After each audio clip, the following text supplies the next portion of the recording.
You lie still beneath the blanket, the weight of it familiar as an old coat you never took off, even in summer. Your breath moves slowly now, not because you're trying to slow it,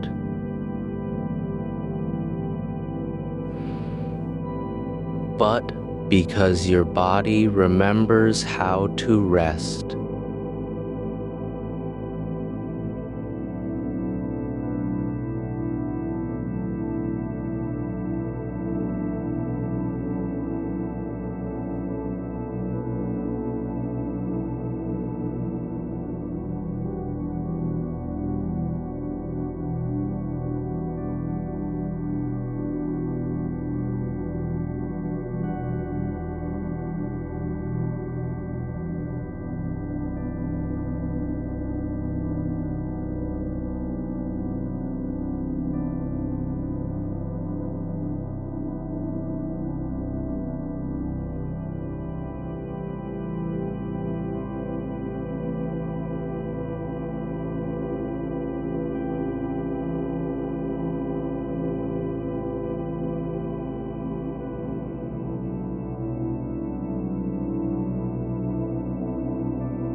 Tonight's reflection is a simplified interpretation offered for rest, not an authoritative account of philosophy. You remember how your voice used to rise when you spoke too quickly, how it cracked sometimes in the middle of a sentence, as if startled by its own volume. There was a time you filled rooms with words, answers to questions no one asked, stories told just to hear yourself say them out loud. Then came the quiet. Not forced, not chosen, but settled over you, like dust on furniture left untouched.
calmer where it once rushed.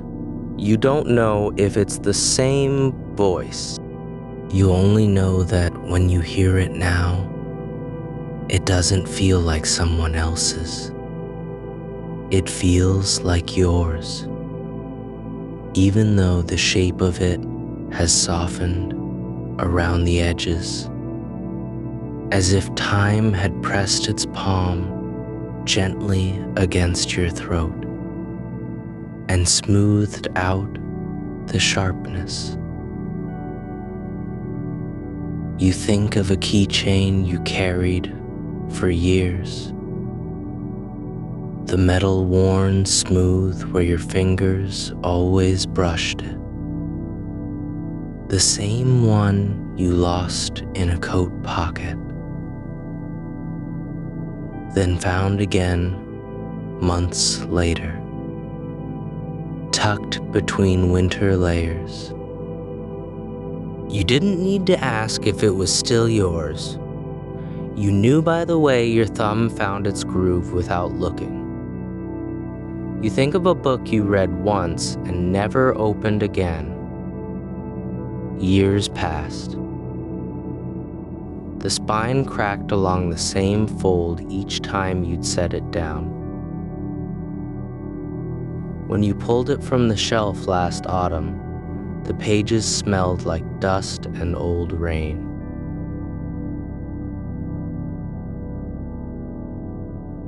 You didn't reread it. You just turned to the chapter where your pencil had made a single dot beside one sentence.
You think of walking through the same hallway every morning for 10 years. The third floorboard always creaked when you stepped on it just right. One day, after a renovation, the board was replaced. Smooth, silent. You stood there for a moment, foot hovering, waiting for the sound that had become part of your rhythm. You placed it on the windowsill, not to remember the break, just because it still fit the shape of your hand. even when broken. Some mornings, you'd hold it without thinking. No purpose, no ritual. Just the warmth of ceramic against skin,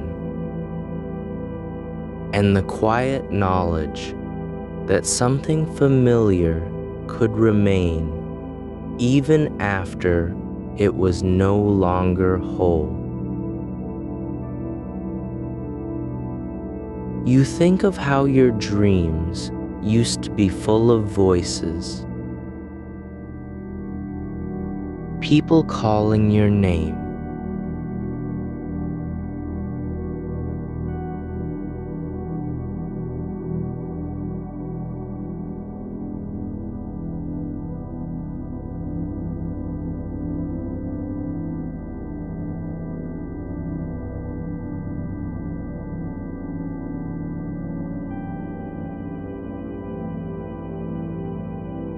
Kembali Gute.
You open doors and find the same chairs, the same lamps, the same curtains slightly askew.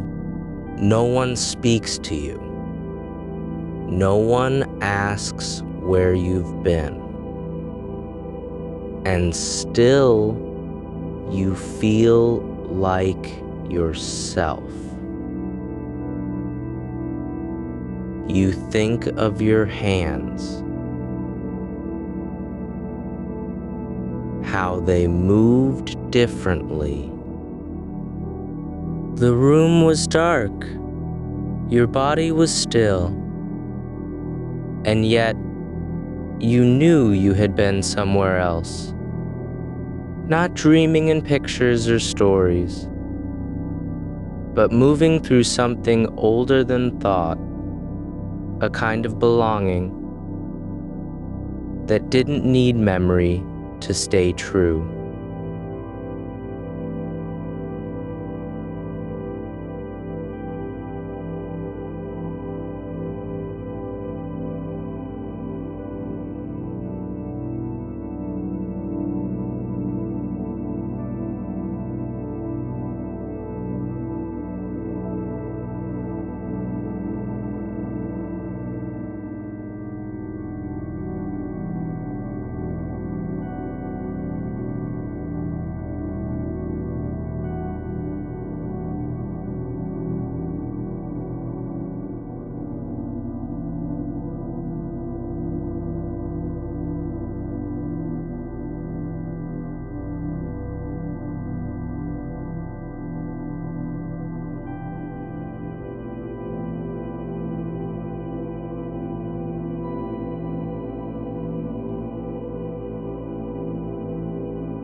You are not the person who spoke loudly.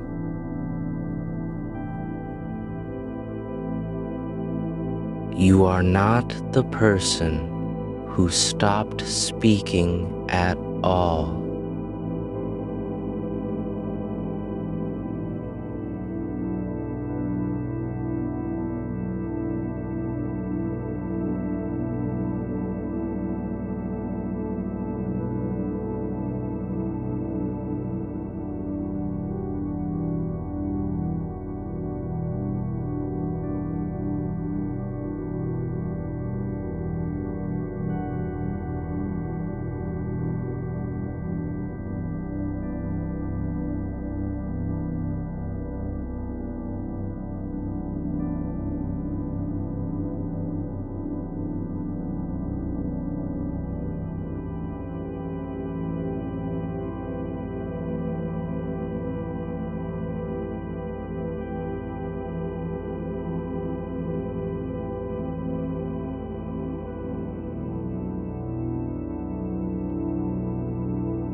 And somewhere beneath all this, in a place no word has named, something continues. You are not waiting for an answer. You are only resting where you are. It simply grew quieter with use, as if the fabric had learned how to hold your shape without being told. One spring morning, you hung it in the closet and didn't take it out again. Not because it was too worn, not because seasons had changed, but because one day you realized you no longer felt the need to wear it, to feel warm. You still know where it hangs. You still brush your fingers along the edge of the hanger when you pass by.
You think of the book you read once, slowly, over many nights, and never opened again. Not because it was finished, but because something in its pages had already moved into you.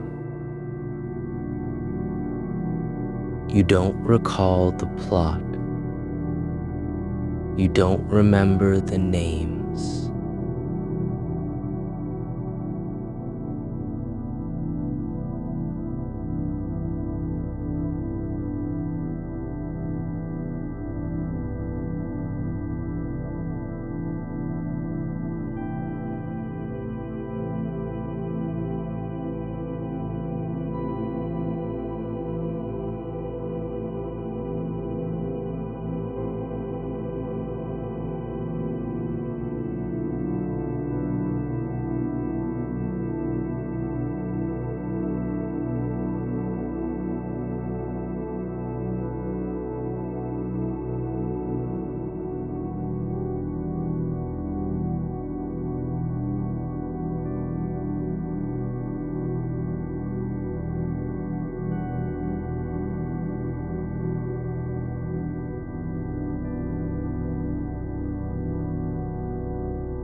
You think of the way your breath used to quicken when you walked into rooms full of people, how your throat tightened, how your tongue felt heavy with words you couldn't find. Now, in quiet spaces, your breathing slows without effort. It doesn't need permission. It doesn't need an audience. You are simply here, breathing.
But when you draped it over your shoulders, something in the way the fibers settled against your neck felt like recognition.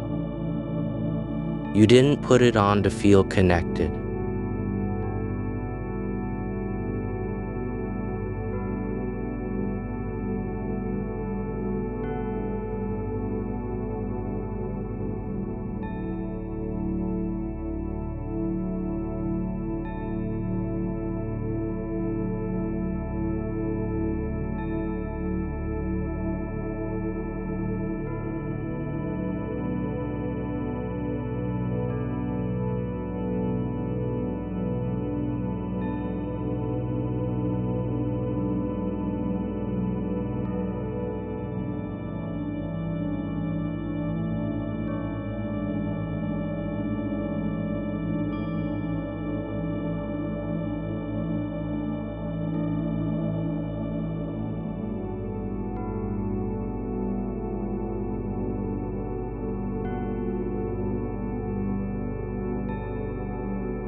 And you let it be.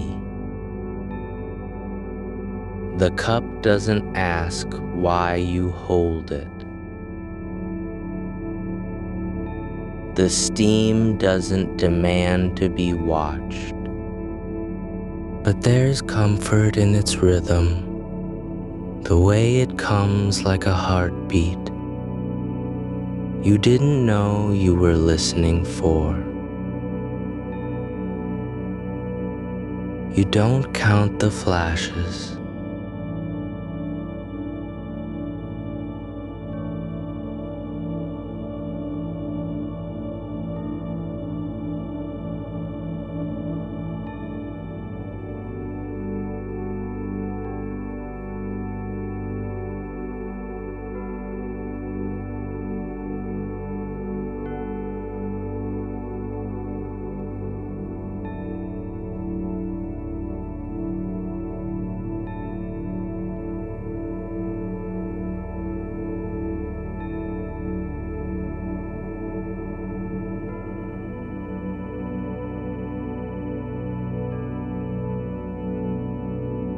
Owned out by strangers.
think of the window in your bedroom that doesn't quite close all the way.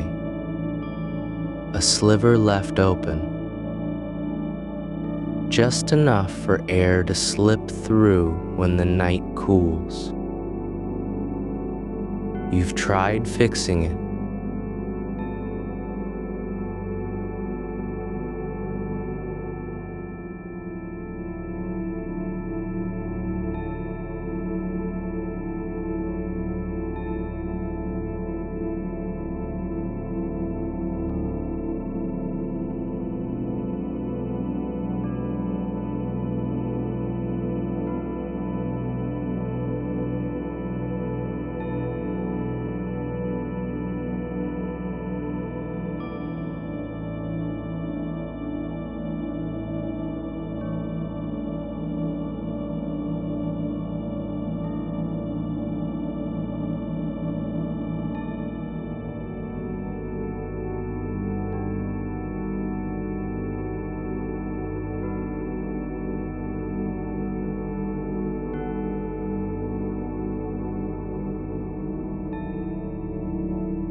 You notice how the pillow remembers the shape of your head, even when you're not resting on it. Not because it's shaped that way by design, but because time has pressed itself into its fibers without asking permission. You don't need to lie down to feel it there.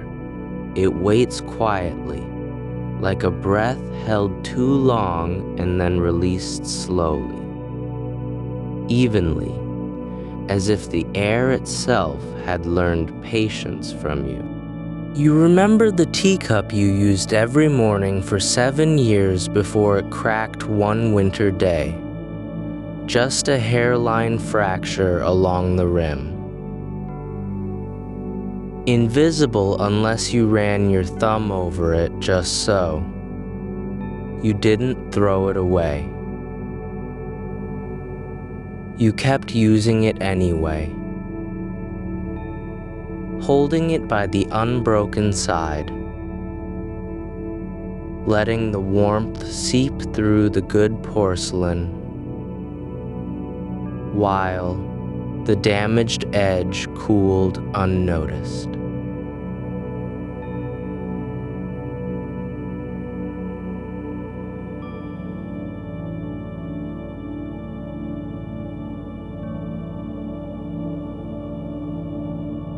No one else ever saw the flaw.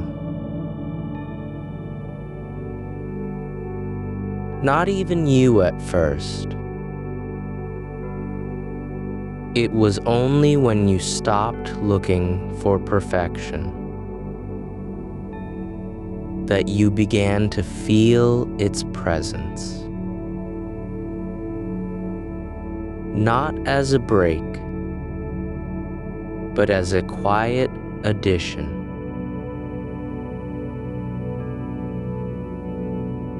like a scar that no longer stings but still holds memory of where it once bled. You think of the way your voice used to rise in the shower, unbidden, automatic, as if water had always been the only place safe enough for sound you didn't know the words to,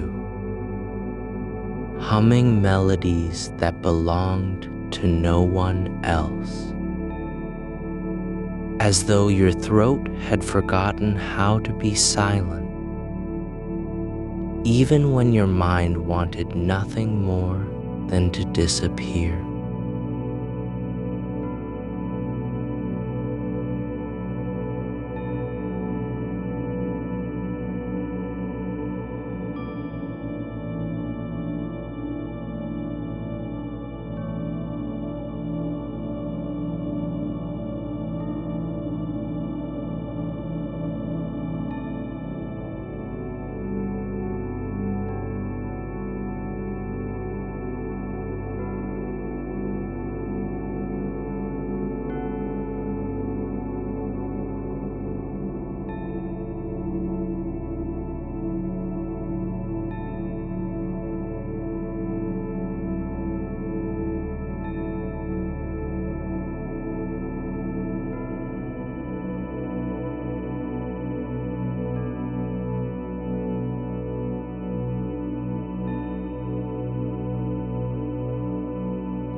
You recall the old coat you wore every day for 3 winters before giving it away.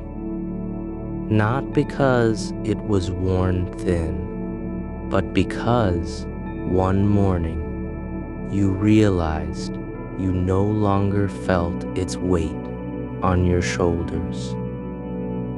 Not in the way you once did,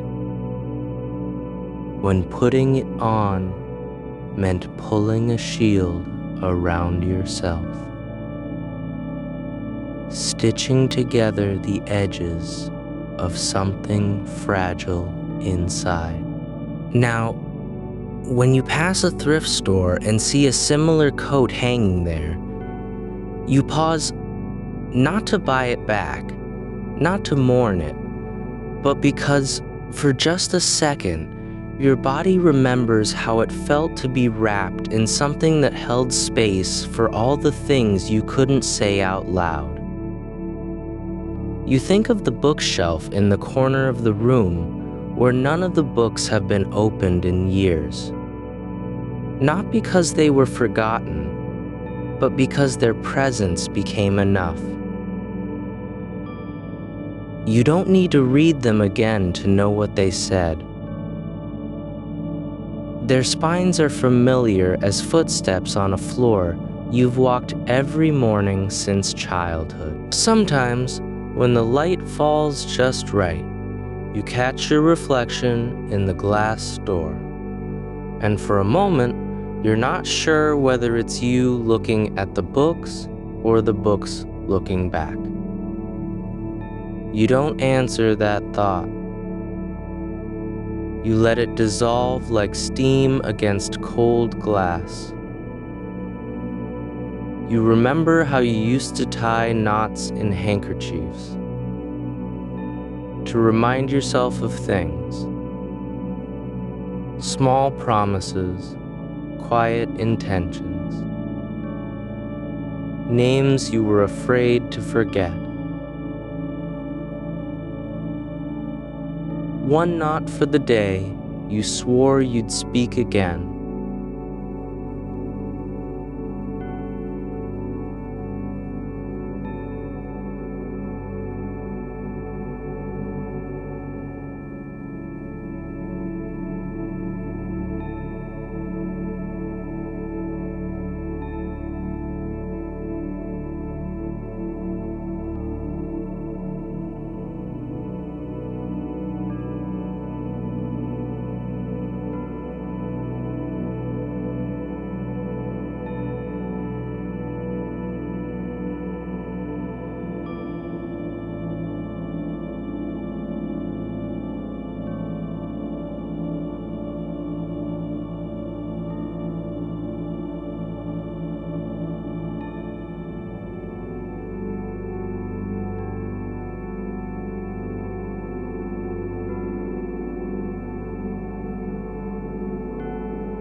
They remain tangled and faded, tucked into a small wooden box beneath your dresser. No longer functional, no longer urgent, but still there as quiet evidence of how often you tried to hold yourself together with something softer.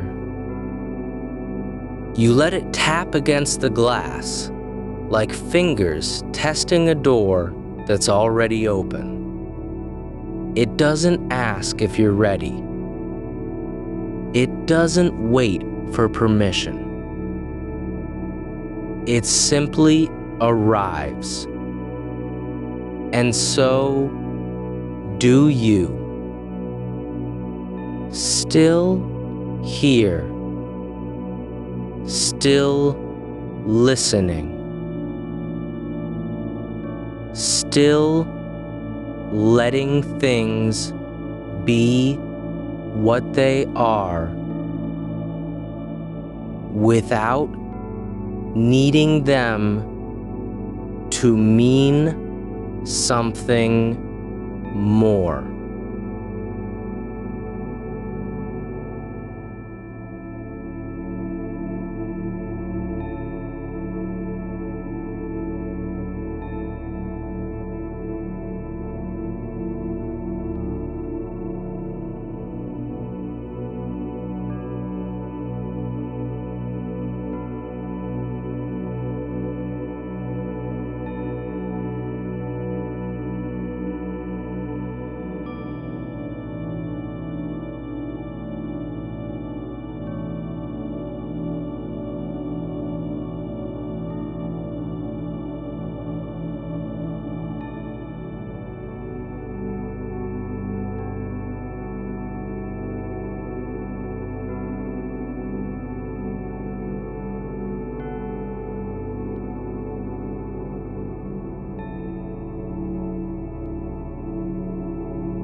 You think of the chair by the window that still holds the warmth of your body long after you've stood up. You sit there sometimes just to feel it. How heat lingers like a whisper after someone has left the room.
It doesn't need to fill space. It doesn't need to prove anything. It simply is, and so are you. The night deepens without urgency. The air grows heavier with the weight of things left unspoken. And yet, somehow, lighter, because they no longer demand to be named. You don't have to be the same person you were. You don't even have to be sure who that was. You only need to be here now, breathing as the quiet gathers around you, like dust settling on furniture that has learned how to hold love without needing to show it. You notice how the hem of your nightgown has worn thin along the edge.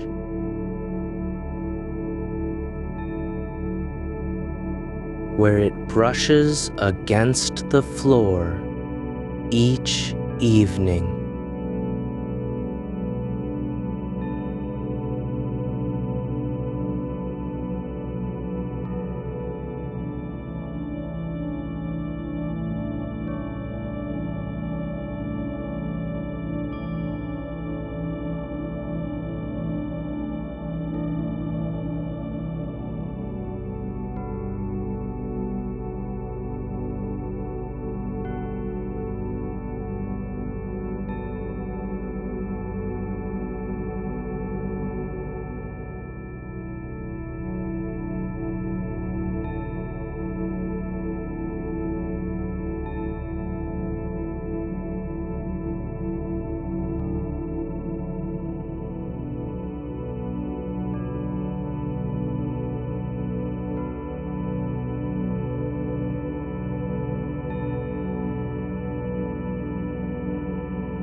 The warmth of your skin lingers there longer than anywhere else on the cloth,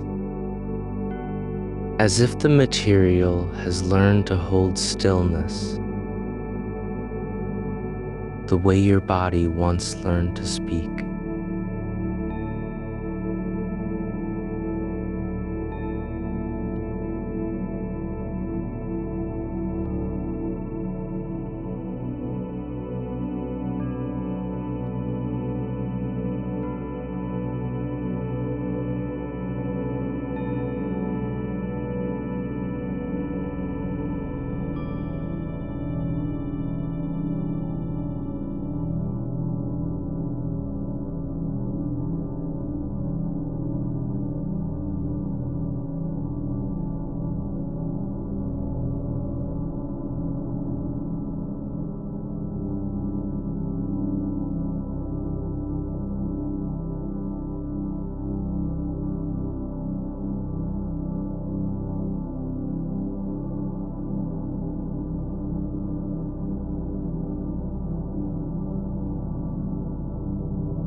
You only remember waking one morning and finding it on the shelf beside the sugar bowl, as though it had been waiting for you to notice. There was a time you kept a stone in your pocket. Small, smooth, cool, from the riverbed.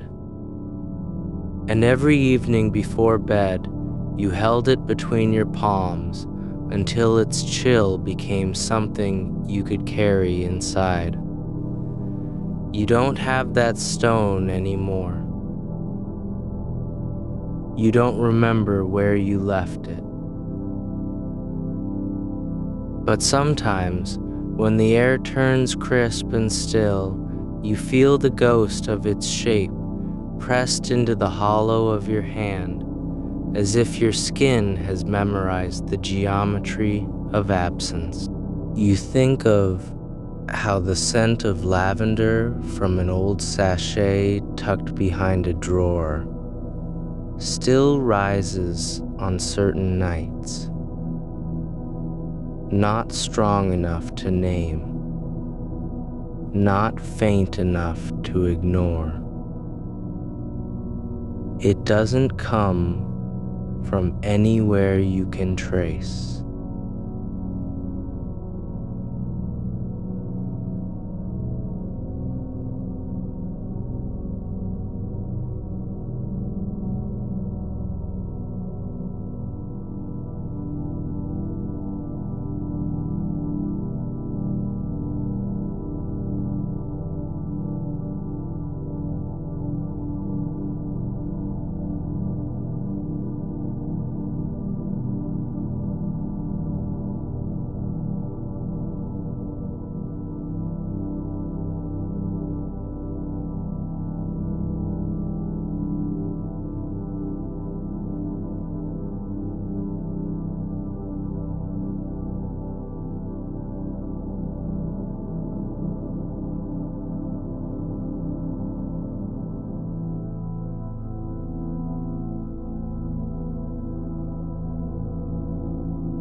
The way your voice returned, not all at once, not with a song or a shout, but in fragments.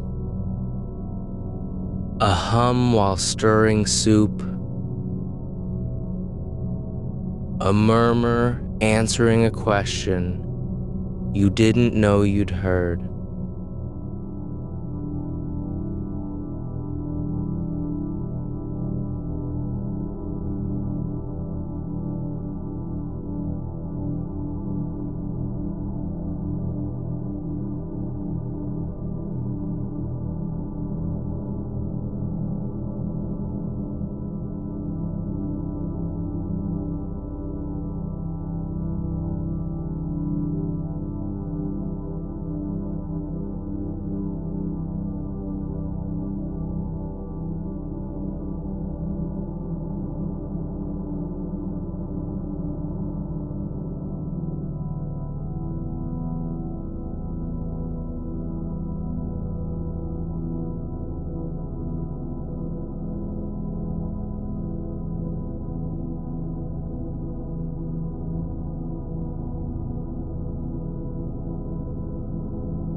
Do you remember the way the blanket used to slip off your shoulder each night until you stopped pulling it back up? Now it rests where it falls, half on, half off. You didn't look for anything in particular. Just the way light moved across the sill, how dust danced when the breeze slipped through the cracks. You stopped going out one season and never went back to watching it.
The room holds your presence like an old coat left on a hook. Not worn, not needed for now, but still there, waiting. Not because it's required, but because it belongs.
The silence doesn't fill with its rhythm. It holds it gently, like a child sleeping in your arms, who doesn't need to be rocked because they've learned how to rest without being told. You let yourself drift into the feeling that continuity isn't something you must stitch together thread by thread. It's not a path you follow or a story you tell. It's simply the way your body still knows how to settle into sleep, even when you can't remember why you wanted to wake up in the first place. The pillow still remembers the curve of your head. The sheets still hold the warmth of your turning.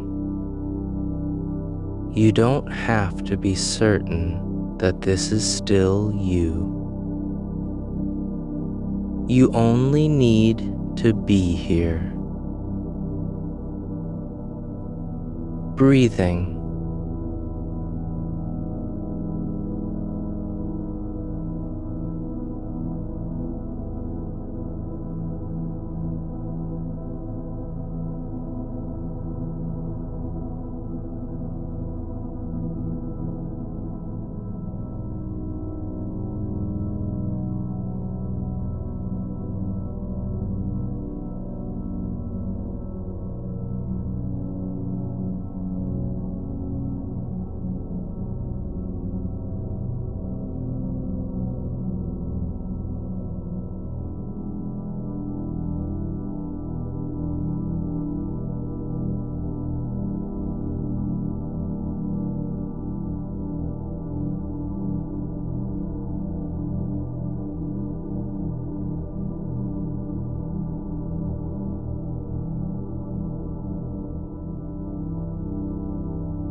The ceramic is cool now, but you remember how it warmed your palms when you held it.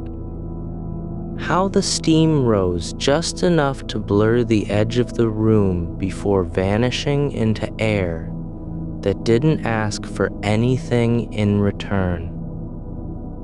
There was a scarf you wore every autumn for years, woven with threads so fine they seemed spun from twilight. You put it away one season and forgot where. Not because you lost it, but because you stopped needing to wear it, to feel its presence. Now, when the wind slips under the doorframe just right, you catch yourself lifting your hand toward your throat. Not to pull something tight, but as if the gesture still remembers how to cradle warmth that isn't there anymore. You remember the way the kitchen floor used to creak beneath your bare feet at 3 a.m.? Not from where, but from the particular angle of your step. The slight hesitation before you moved forward. You stopped waking then. But sometimes, when the house settles into its deepest quiet, you feel it again. The ghost pressure under your soles, as though your body still knows where to land. You never reread it, not because it held nothing left to say, but because you had already learned its silence.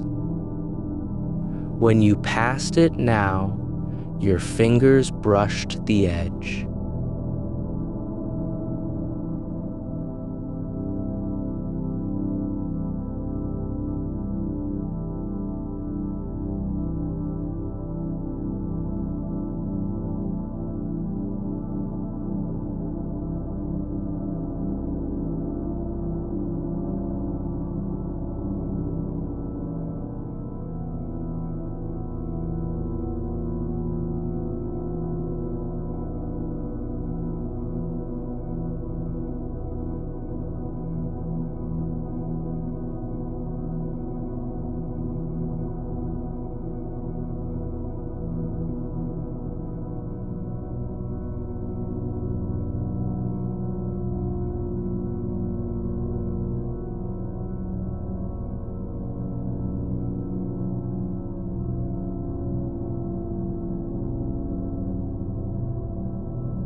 And yet, somehow, It felt familiar,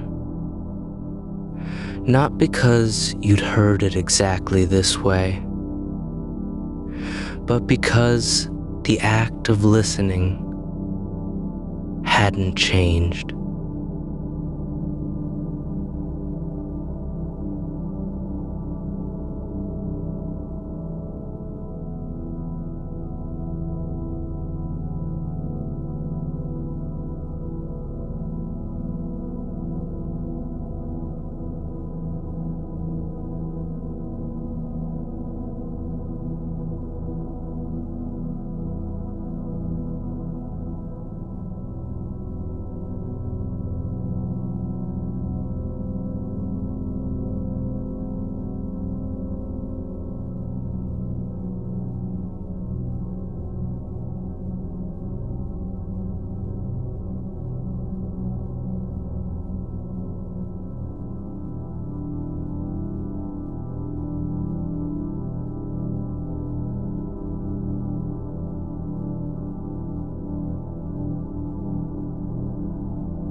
Could if listening hadn't changed,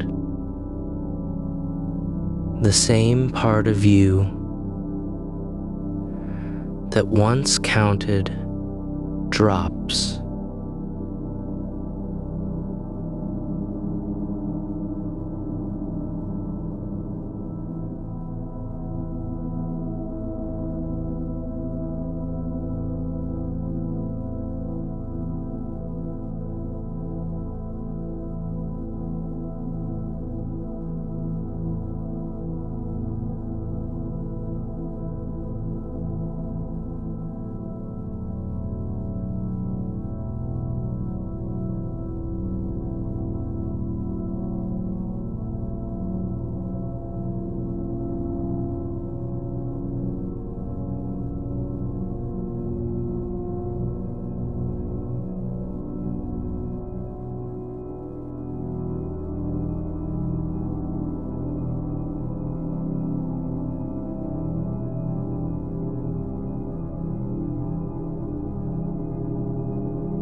You don't need to know whether that version of you still lives inside the silence.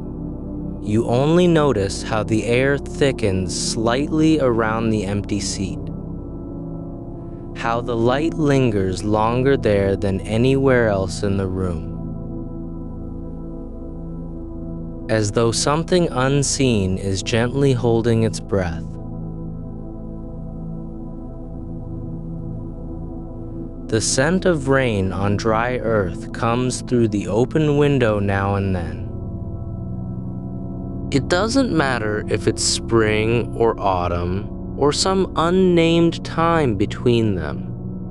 What matters is how your lungs still know how to welcome it.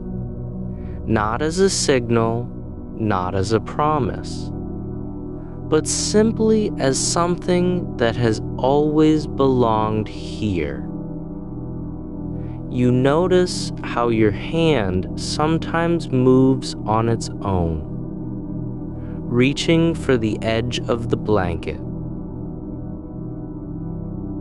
adjusting the pillow just slightly, pulling the sheet up an inch more than it needs. You don't ask why. You only watch the motion like a small animal settling into its burrow. No thought behind it, no intention to be understood. It is not habit. It is not ritual.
There was a song you used to hum while washing dishes.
You let your thoughts drift like leaves caught in a slow current, not pulled toward any bank. It simply holds you, softly, patiently, as if you were never anything else but this, a presence that settles, not because it must, but because it has learned how to belong to itself. There was a coat you used to wear in the mornings before the light had fully found its way into the hallway. A woolen thing, slightly too large, the kind that swallowed your shoulders like an embrace, meant for someone taller.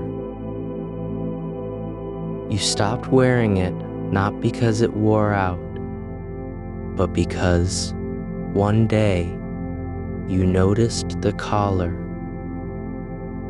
no longer carried the scent of your skin beneath the detergent's clean sharpness.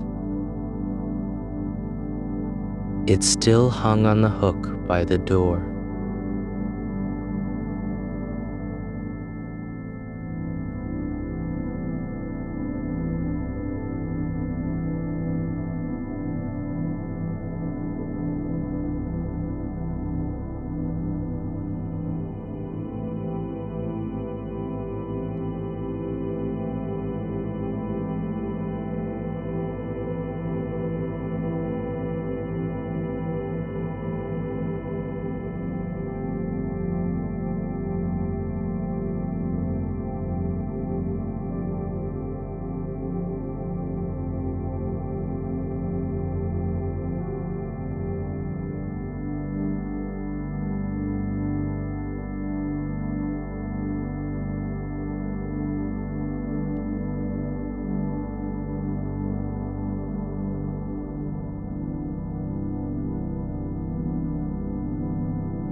Sometimes, when the wind slipped through the crack under the window,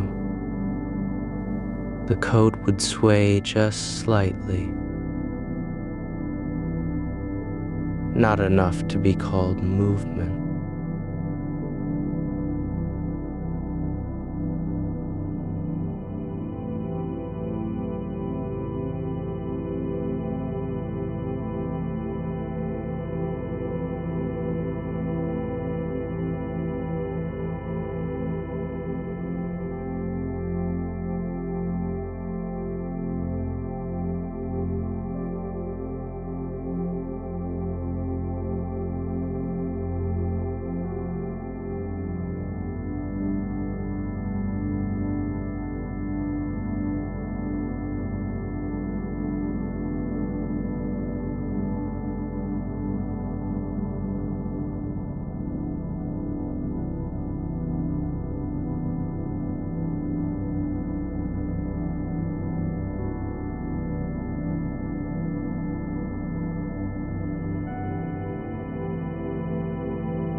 The cup no longer holds liquid. It holds stillness. When you pass by, your fingers sometimes brush the rim. Not to test its stability, not to remind yourself it's there, but because the curve of its edge still fits the arc of your thumb exactly as it did before the break. You don't need to believe it's the same cup to feel that it is. You remember learning to tie your shoes in a room where the floorboards creaked in 3 specific places, and how you used to count them each morning. Never aloud, never with intention, but always without fail. As if the rhythm held something steady.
The memory isn't stored in motion.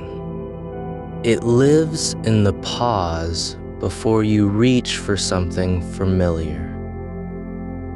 A book once sat on the nightstand, spine cracked open at page 83. Its pages yellowed and soft as old skin. You read it slowly over months, stopping often. Not because the words were hard to follow, but because you liked how the silence between sentences felt like a breath held just long enough to be safe. One evening, you closed it for good. You didn't mark the place. You didn't need to.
You held it without opening the cover. The weight of it in your palm was enough. You didn't ask if you were still the person who read it. You only knew that the quiet between those pages had become part of how you learned to be still.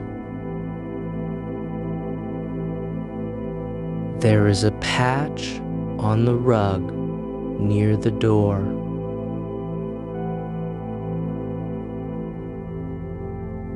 Where the fibers have worn thin.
Hudet redo hu suchu. But sometimes, when the light falls just right at dusk, you see it, a faint halo of difference in the weave, a place where the wool is shorter, softer, more worn into itself than anywhere else. You don't need to sit there to feel its shape against your legs. You only notice how the floor remembers what your body left behind.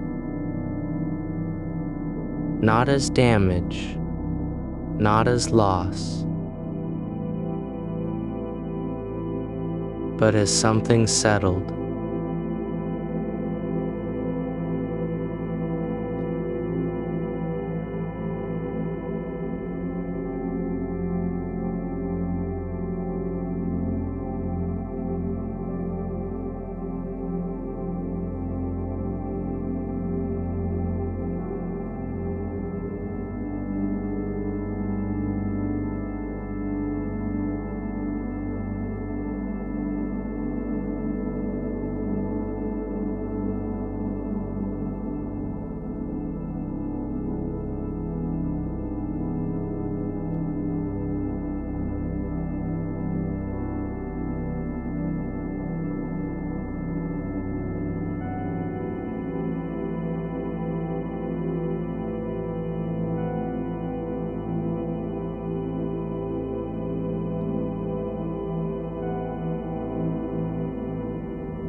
You carried it for no reason you could name, not as talisman, not as memory, but simply because its weight balanced the air around you.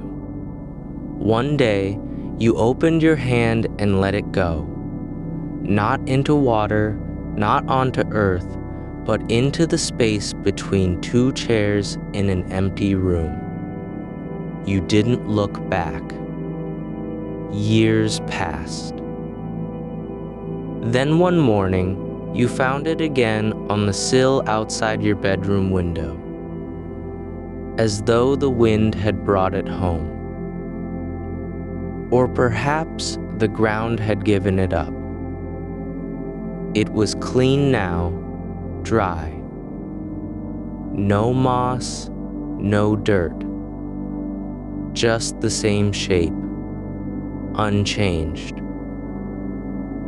You held it once more, then placed it back where you'd found it. You didn't wonder if it was the same stone. You only knew that your hand still remembered how to close around it. There is a window in the hallway that doesn't open anymore. Not because the frame has warped or the latch rusted, but because you stopped trying. The glass still catches the morning light in the same slanting way. Yet sometimes, when the house is very quiet and your thoughts have grown thin as mist, You feel again the coolness of that pain against your forehead.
You only let yourself sink into the space next to it,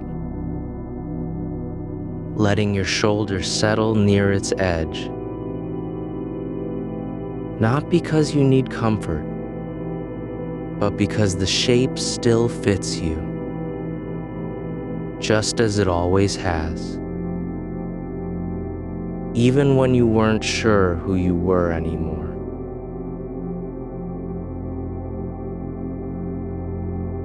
The night doesn't ask for reasons why you remain.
You never washed it more than once a season, and even then, you let it air dry on the back of a chair near the radiator.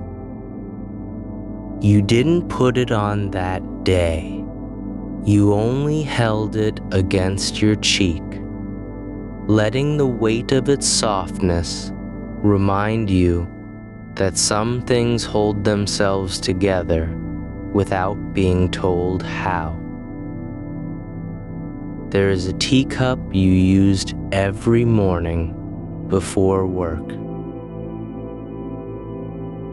Chipped near the rim, just below where your thumb always rested.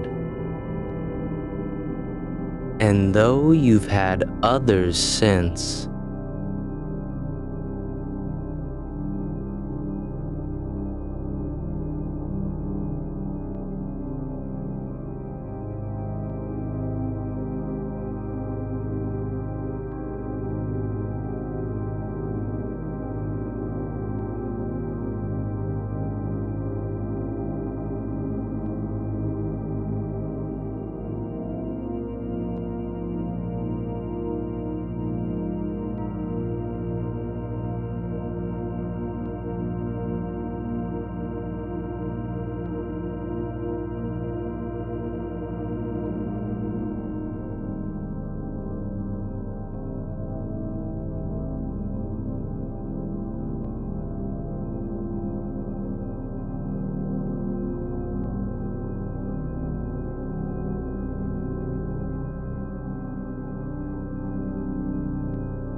but on quiet mornings, when the house breathes slow and the light hasn't yet reached the kitchen table,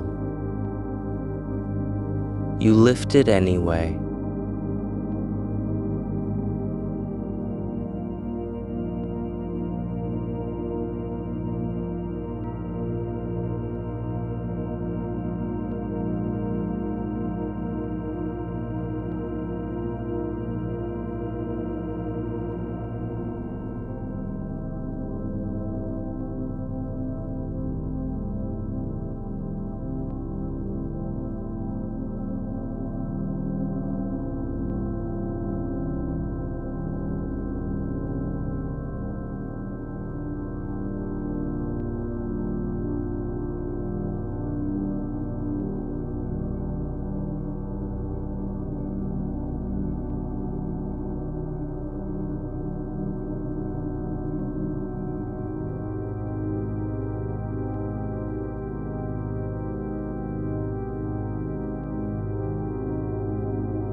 Over time, dust gathered between their spines, not thickly, but in thin layers that caught the afternoon sun just so. You never dusted them. You didn't need to. You only stood there for a moment, feeling how the shelf itself seemed to have adjusted around its presence, making room not by force, but by patience.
Years later, you found it tucked inside a winter coat you hadn't touched since before the move. A small metal thing, dull now with age. The teeth worn smooth from turning in locks you no longer remember needing to open.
There is a bench beneath the maple tree outside your old apartment. Wooden, slatted, painted green once, now peeling into gray patches like old sunburns.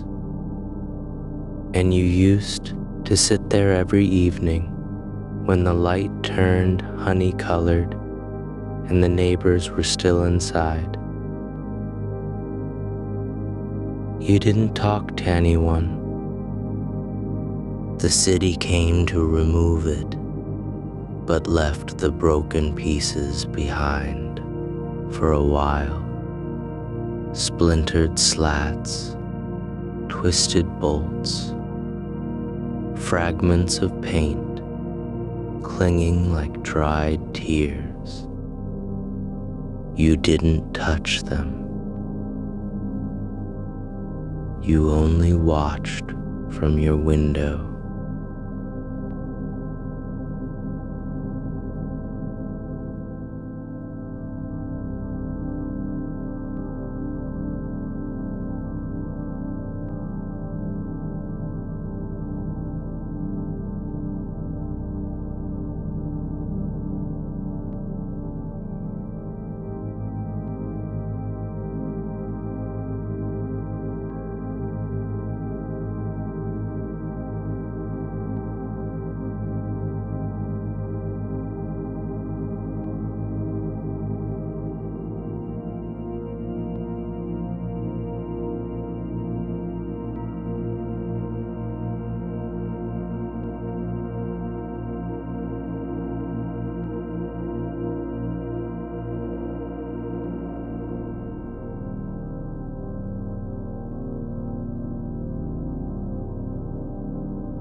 There's a pair of gloves you bought on sale one winter.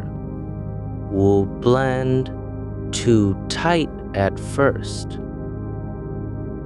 So you wore them for weeks until they stretched just enough around your knuckles. You lost one of them. No memory of when or where.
And when spring came, you folded the glove into a drawer and forgot about it. Until last week, when you reached in for a scarf and found it again. Still shaped like your hand, still smelling faintly of wool and snowmelt. You held it up to the light. It hadn't changed. Neither had you.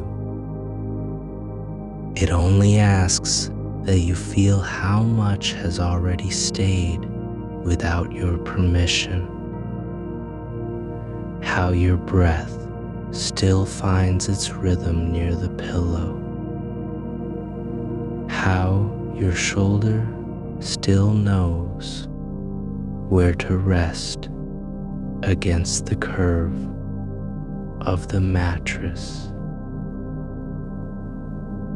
How, even now, in this quiet, your body holds itself together, not because it remembers who you were,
A faint ring remained inside, brown as dried moss, and you let it stay, not out of neglect, but because something in the way the light caught it at 4 o'clock,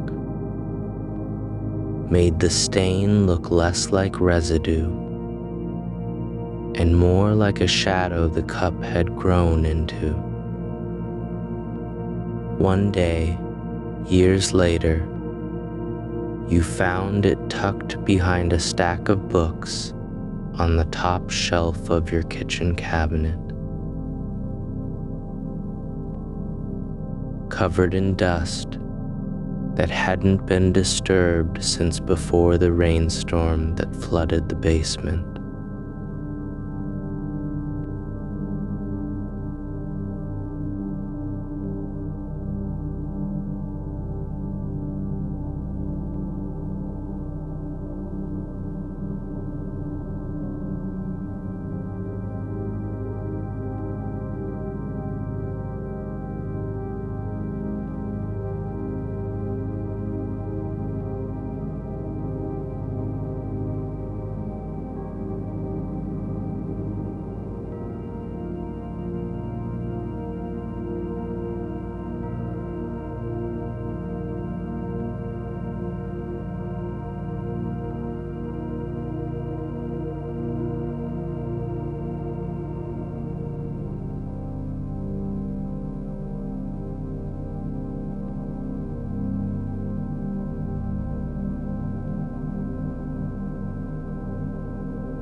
You only turned it slowly between your palms until the warmth of your skin made the porcelain feel like something that had been waiting. There is a scarf you wore every day for 7 winters. Wool and cashmere blended just enough to keep out the wind without scratching.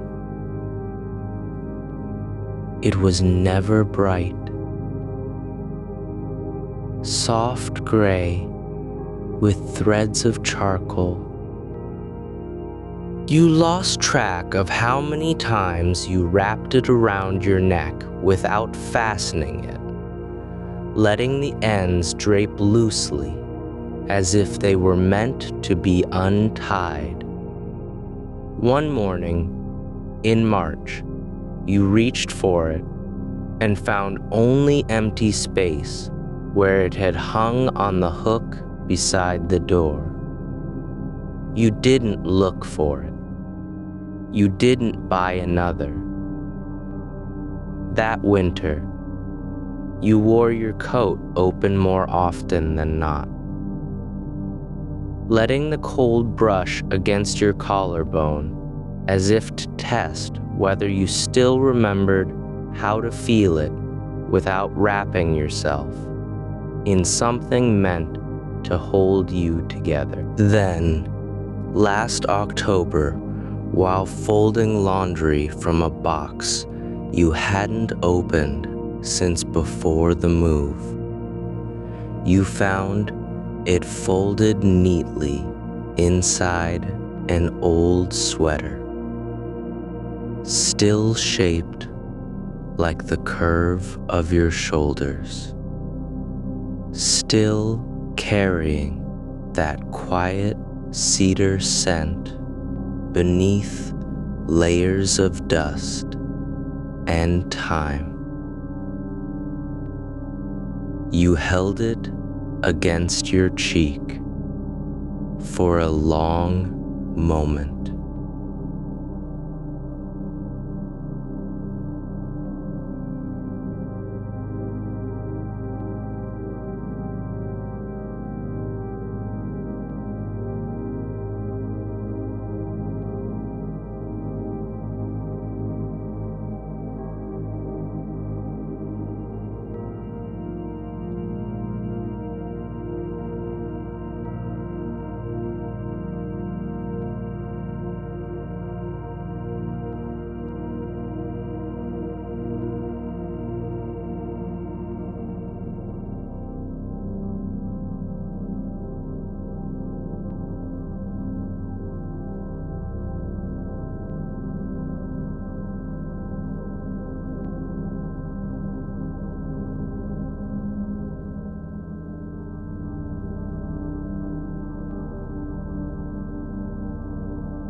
Not to open any door.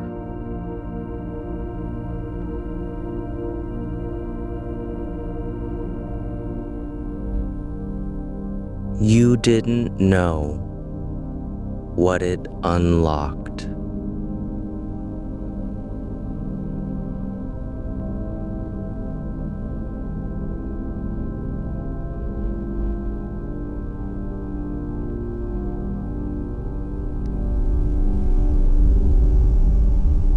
You only kept it because once, long ago, you had placed your hand on that drawer and felt how heavy silence could be when locked away. You carried it through moves, through changes, through winters where you barely spoke to anyone for months. Then, cleaning out a coat pocket from 5 winters ago, you found it nestled between loose change and a dried petal you didn't remember picking up. You turned it over in your fingers. The teeth were worn smooth, not from use, but from the slow friction of being carried. Always close, never used. You slipped it back into your pocket. You didn't take it out again.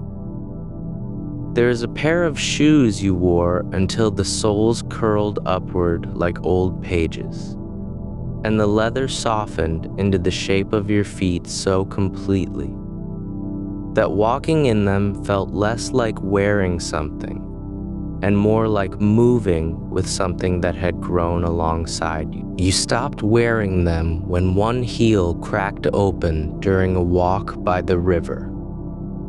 You didn't mend them. You left them beside the door, where they sat for 3 years without being moved.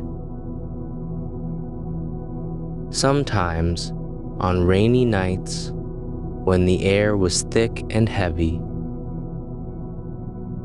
you would stand in the hallway and look at them. Not to remember how far you'd walked, but because their presence still made the floor feel like it remembered your steps.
But for weeks after, whenever you stepped barefoot onto cold tile or walked across wooden floors in socks, your soles would twitch slightly as if expecting the familiar pressure of worn leather beneath them. And then one day, while sorting through a box of winter clothes you hadn't touched since before the illness, you found them again, cleaned, polished faintly with oil, laces tied together neatly, sitting upright as though they'd been waiting for you to notice they were still here. There is a window in your bedroom that never quite closes all the way.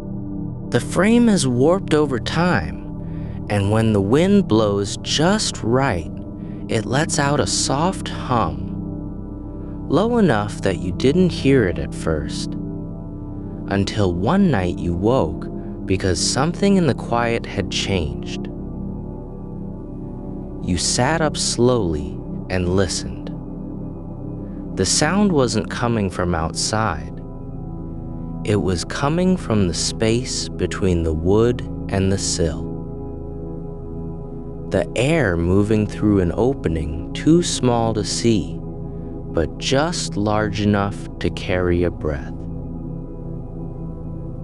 You never fixed it.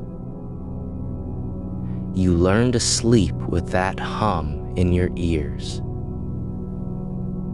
Not as noise, but as something that had become part of how your body knew night had settled. Even now, when you lie still and the house is quiet, you can feel its presence, not as an intrusion, but as a kind of breathing next to yours.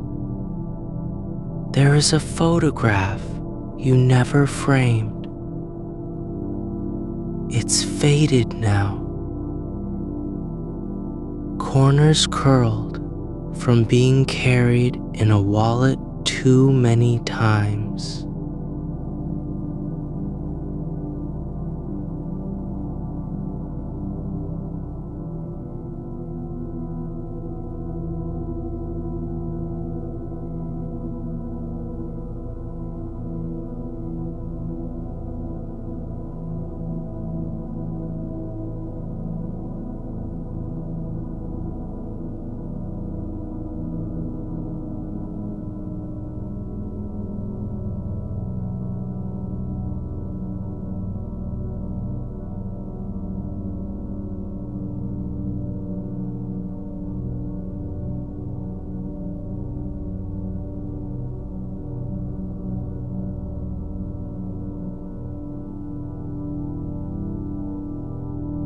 Their scarf is loose.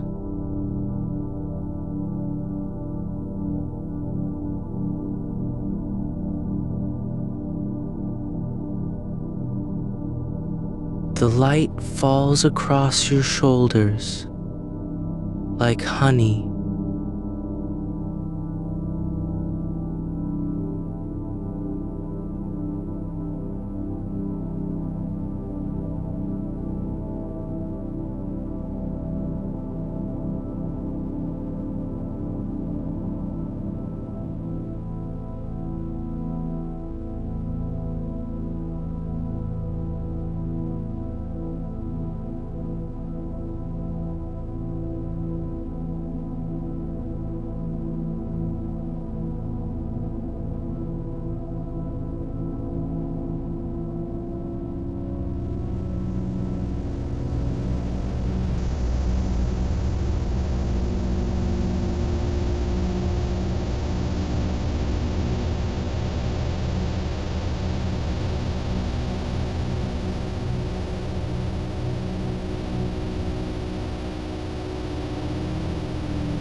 You keep it tucked inside a book you read once, then never opened again. You haven't looked at it in years. But sometimes, when you reach for that book without thinking, when your fingers brush the spine and pause, you feel something settle in your chest. Not as memory, but as recognition. As if the moment still exists somewhere just behind your ribs, quiet and undisturbed, holding its shape because no one ever asked it to change. You don't need to hold any of these things anymore. You only need to know they are still here, still shaped by you, still waiting in their own quiet corners. Not as proof that you were once someone else.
There is a scarf you wore every winter for 7 years, long after everyone else had stopped wearing theirs.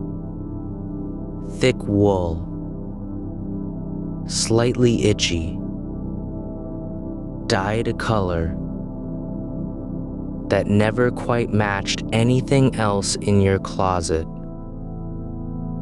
Not because you chose it that way, but because the shopkeeper had folded it into your hands without asking if you wanted it. You never washed it often.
When you found it again, the color had faded where the sun touched it most, and the fringe had unraveled just enough to make you pause before pulling it free. You didn't mend it. You didn't throw it out. Instead, you draped it over your shoulders one evening while making tea. And for the first time in years, you noticed how the weight of it settled differently. Not as protection from cold, but as a kind of quiet companionship. That night, you slept with it folded under your arm, not because you were chilly, but because the texture against your skin felt familiar in a way that had nothing to do with memory and everything to do with how your body still recognized something it had learned before. Language could name it. There is a spoon you used every morning for oatmeal, long after you stopped eating anything else. It was never special. Stainless steel.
The handle wore thin near the base, smoothed by countless rotations between thumb and forefinger.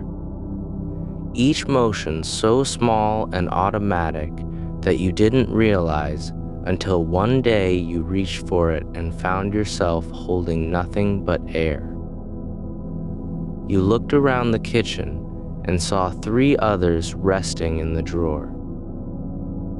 Identical except for their weight, their balance, their edge. But none of them felt like yours.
took weeks before you stopped missing the spoon. Not because it was gone, but because you had learned how to hold the rhythm without it. There is a chair in the corner of your living room that doesn't match anything else. Its legs uneven. One armrest cracked and patched with duct tape from long ago. Its cushion sunk so deeply into the frame. On nights when sleep wouldn't come, you would sit there with a blanket over your lap and watch the shadows move across the wall. Not because you were thinking, but because the chair seemed to breathe along with you. Its frame settling just slightly under your weight, as if it too had learned how to wait.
You turned the key once more after all those years, just to feel its teeth catch against the lock's mechanism, and heard nothing, not a click, not a sigh, not even dust falling. But you kept it.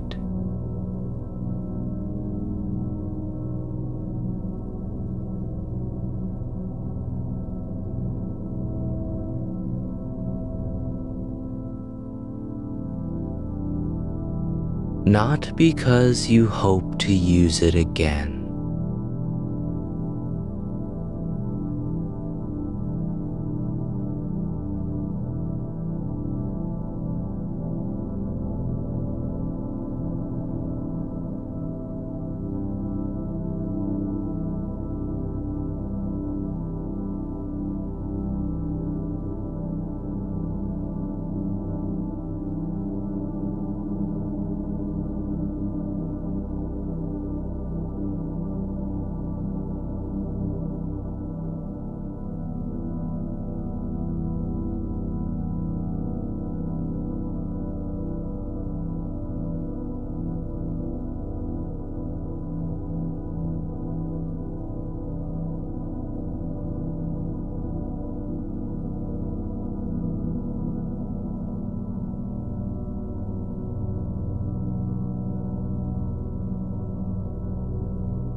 But sometimes, when the room grows very still and the light from the hallway slips just under the door, you reach for it, not to open it, not even to hold it, but simply to feel its presence against your fingers.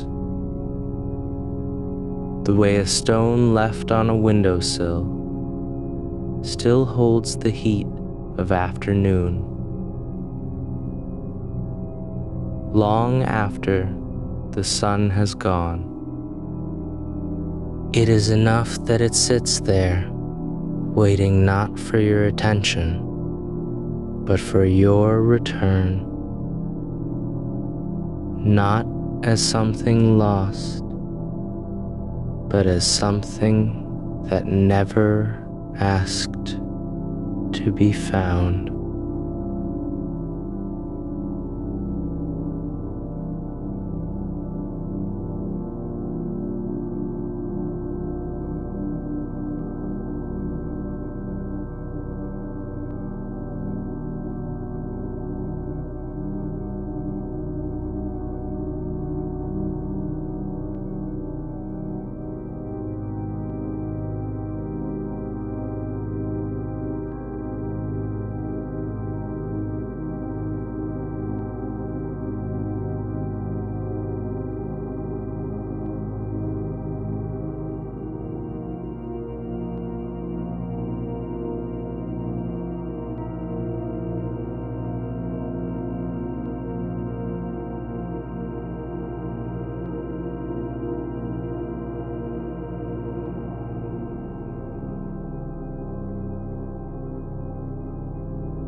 Each tap matched the pause between yours. And when winter came and the cold made everything still, you missed it, not because you wanted it back, but because for those few weeks,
It is simply part of how the fabric remembers being worn.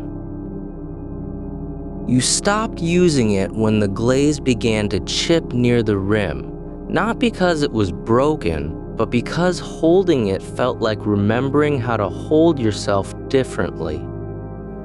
Now it sits on the highest shelf in the cupboard, untouched for years, yet still warm from being placed there with care. You don't reach for it anymore, not out of neglect, but because something inside you has learned to drink without needing the shape of that handle against your fingers.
You notice how your eyelids feel heavier now, not with fatigue, but with the weight of all the things you've let settle beneath them. Habits not abandoned, just softened.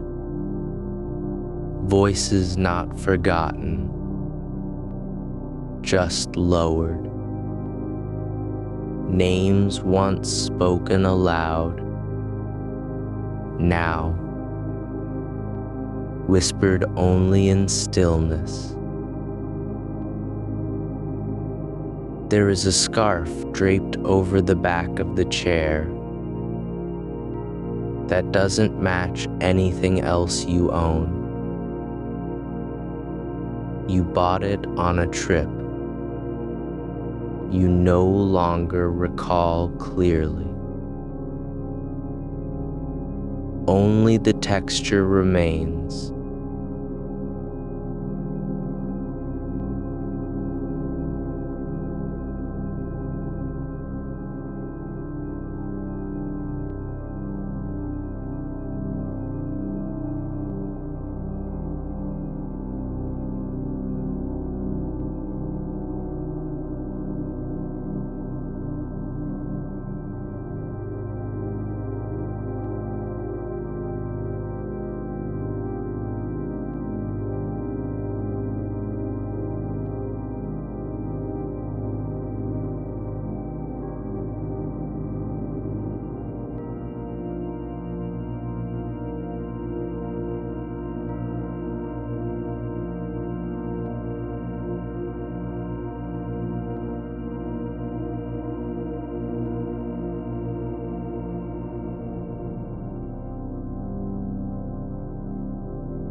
Yet every time you pass that chair, your hand brushes its edge.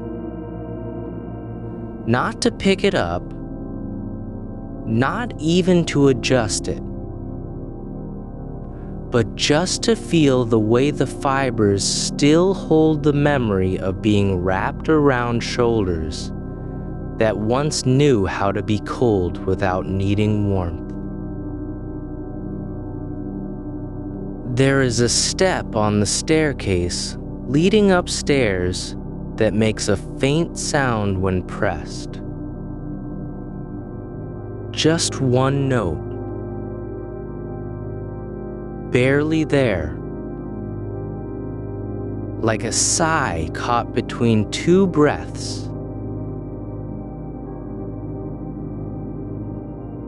You've walked past it hundreds of times since you first noticed it. Sometimes you pause before stepping onto it, just long enough to let your foot hover above the wood, feeling the air shift slightly beneath you, as if the house itself were holding its own breath in anticipation. But you never stop walking. Not because you fear the sound, but because something in you has learned that continuity isn't always about silence. It can be made of small sounds too.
Do you think now of how your voice used to rise when you laughed?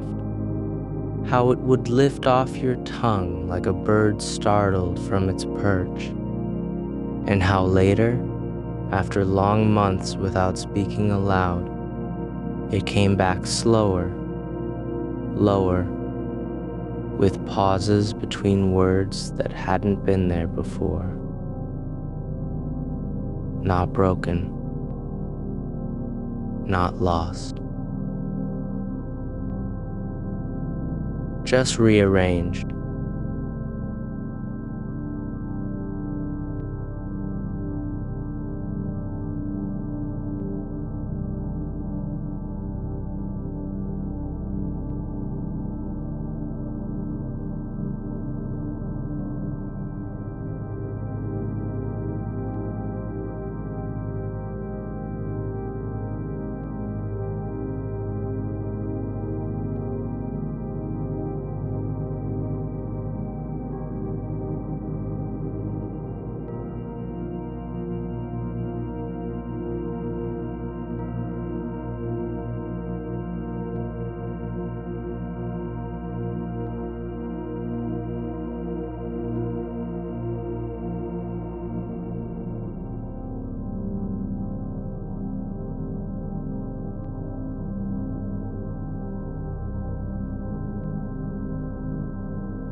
Not because you're careless or tired, but because when you pull the coat closed and feel that tiny weight against your chest, you remember how you used to button it with both hands before stepping into rainstorms.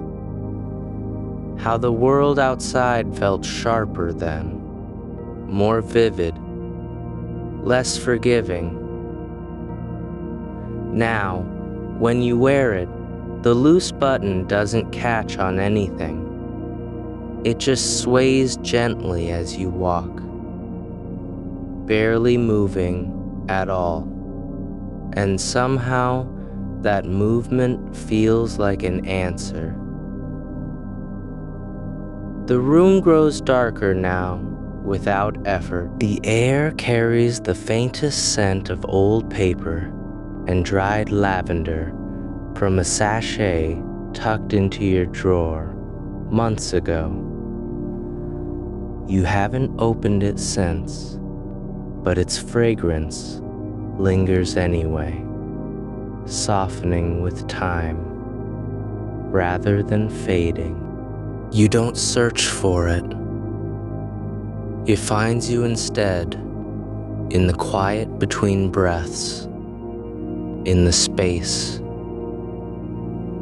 before sleep fully claims you.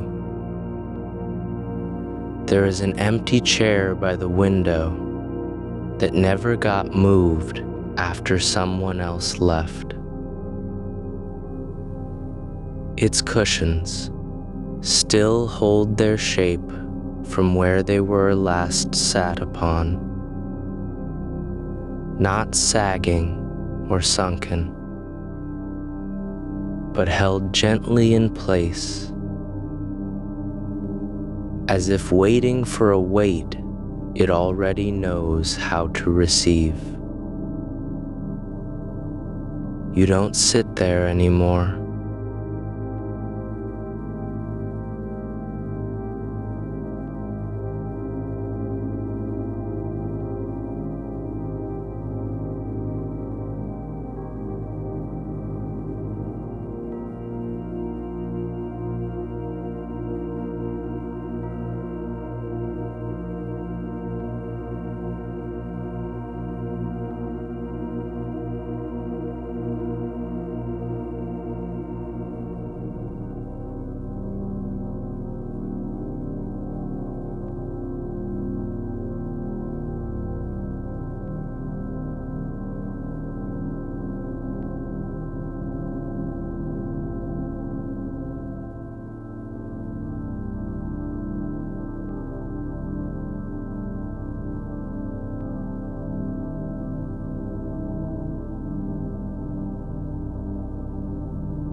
You feel your body sinking deeper into the mattress now, no longer resisting, no longer arranging itself for comfort.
It has become something you carry, not like an echo, but like a shadow you've learned to walk beside without looking down.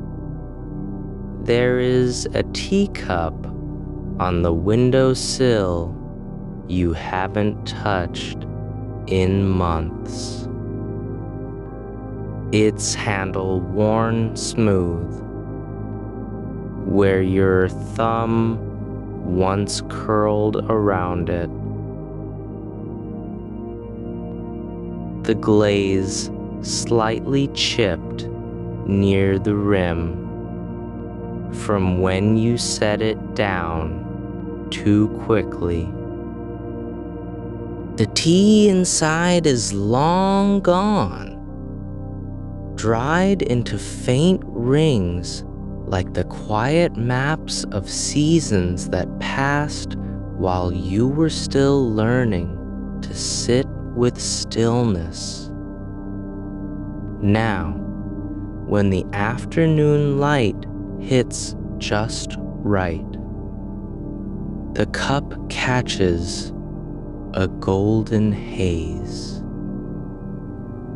Not reflection, not glow, but something softer, as if the air itself has settled into its curves and chosen to rest there. You don't reach for it.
You recall how your hands used to tremble when you poured boiling water into it, how the steam would rise in thin spirals, curling toward the ceiling like questions you weren't ready to ask.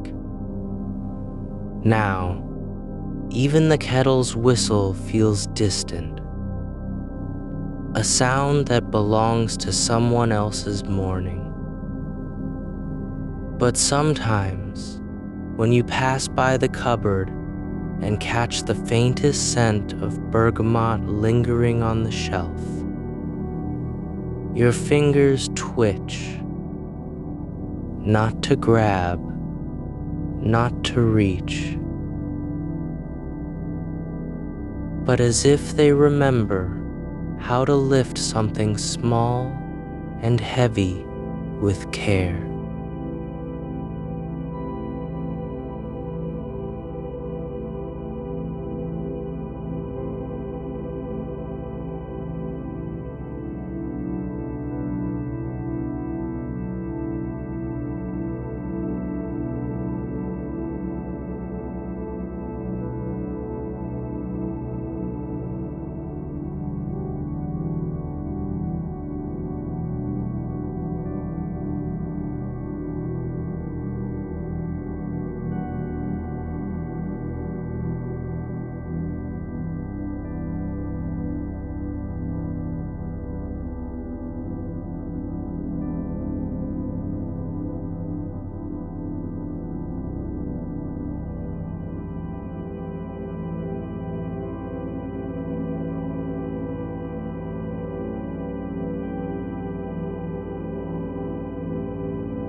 The book's spine is cracked, its pages yellowed at the edges, but the scarf still holds its shape where you pressed it between them. Soft wool, faded blue, threaded through with silver that catches light like frost on glass.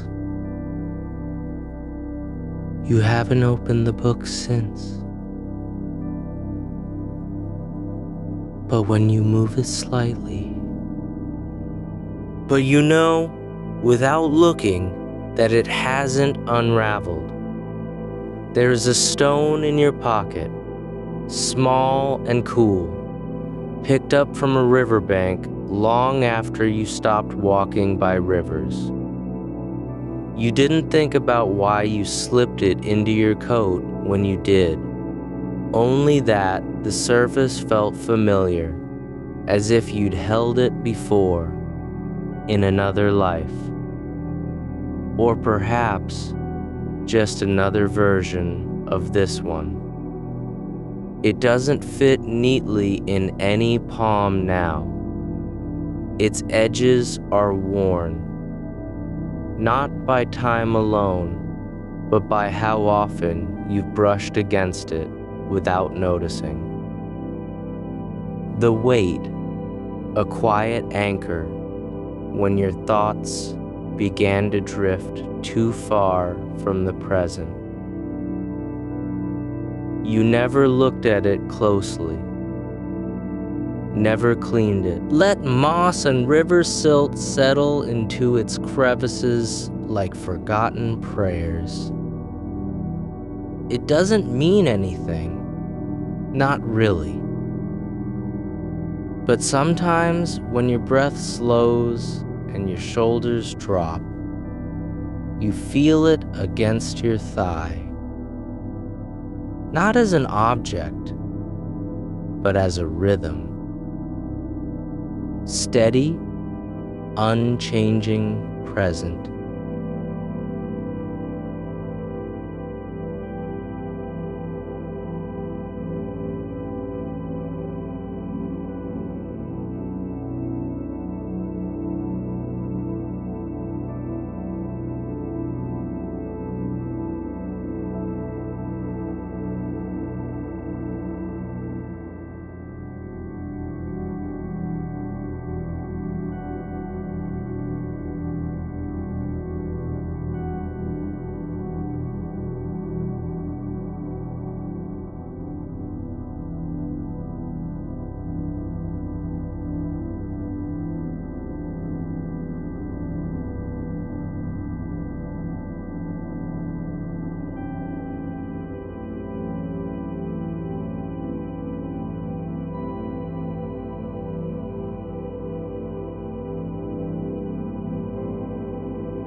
Sometimes it lingers on the edge of your pillow.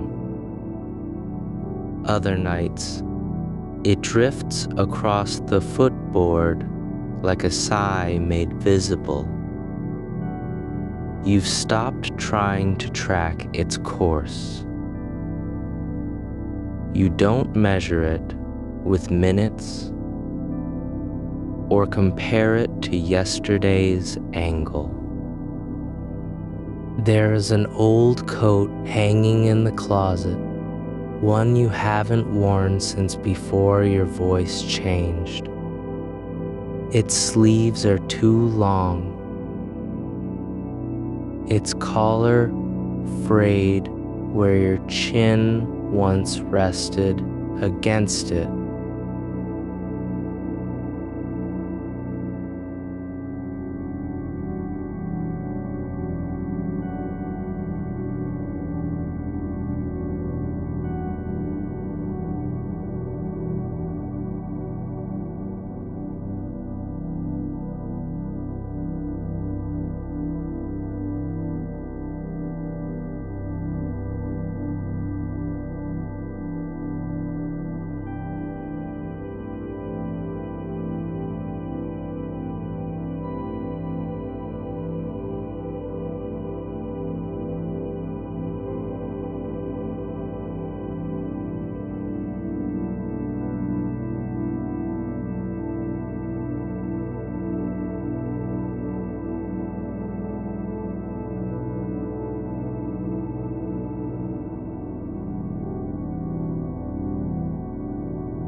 Just knowing it's there feels like keeping a promise that even if you've become someone else,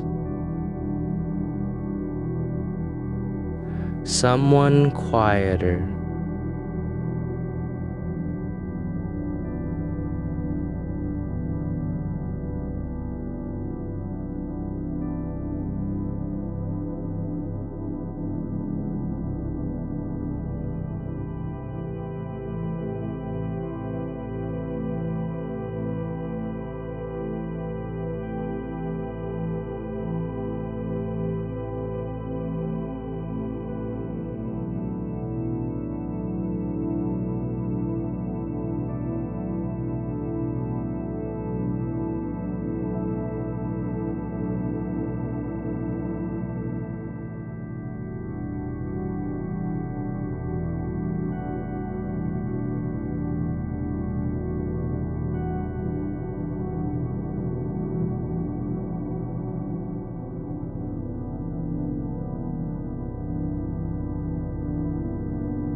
but sometimes when you wake before dawn and the room feels too still, you reach out, not to strike a match, not even to touch it.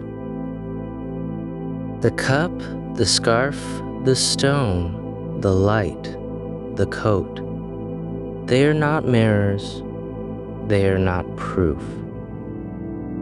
They are simply there as you are, unchanged in their quietness, unasked for, unclaimed. You are still here, and what remains of you does not demand to be named. There is a chair by the window that never quite fits right. Too wide for your frame. Too low for comfort.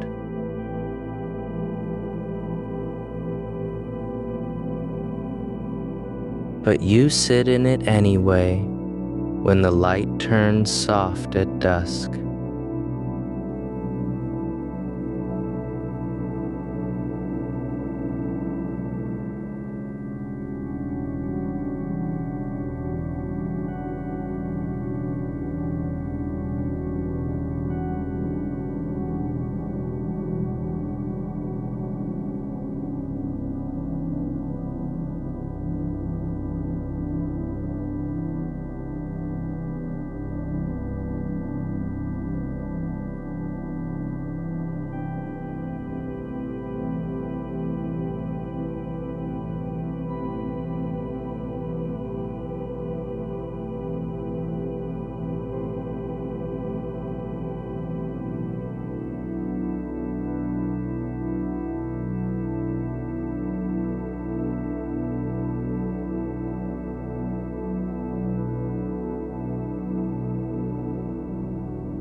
One armrest is worn smooth where your elbow rests, not from friction, but from stillness.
It doesn't rush from branch to branch.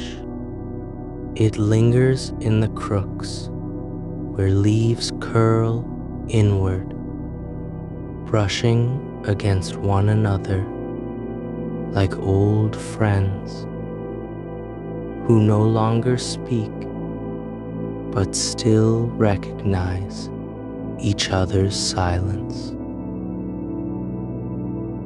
You've watched this same tree for years now, through seasons that turned your skin thinner. There's a pair of gloves tucked into the back pocket of an old bag you haven't opened since autumn. They're woolen, slightly frayed at the fingertips, and lined with fleece so thin now it's nearly translucent. You never wore them often. They were never warm enough for real cold. But they fit your hands perfectly.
like holding something that had always been meant for you, even if you never realized it until now.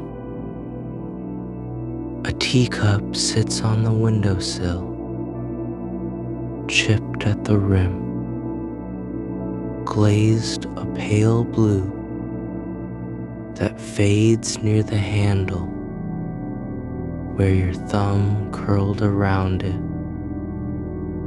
morning after morning.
It simply waits, not for tea, not even for use, but as a vessel for stillness itself. There was a time when you used to hum while washing dishes. The same 3 notes, always in the same order. And though your voice no longer finds those tones easily, sometimes, late at night, you catch yourself making them without meaning to. Just breath shaped into vibration. No melody, just motion. You don't stop it. You let it pass through you, like a breeze that forgot where it came from. The sound doesn't belong to the person who sang it first, nor to the one who hears it now. It belongs only to the quiet between thoughts. A book lies open on the nightstand, pages yellowed at the edges, spine cracked, but still holding. You haven't read a word of it in over 5 years. You don't know if you ever finished it.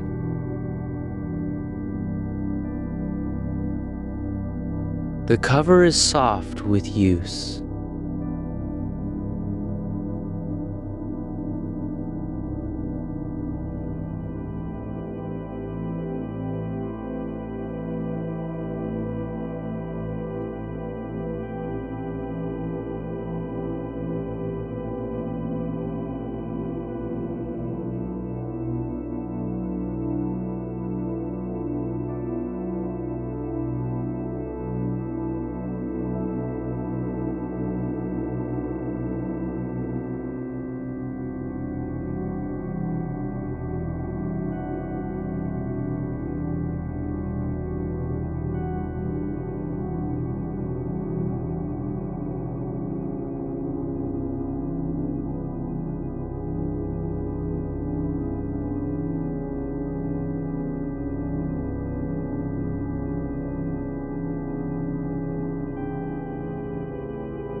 The air in this room has settled into a rhythm of its own. Cool near the floor, warmer where your head rests on the pillow.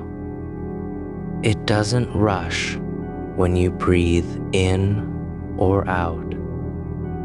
It moves with you, not as if responding to you, but as if it remembers how you move before you do.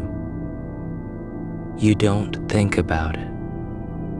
You only notice now and then, when the quiet is deepest, when even your thoughts pause and realize that this air has been here longer than any word you've spoken since your voice changed. You close your eyes again. The darkness isn't empty.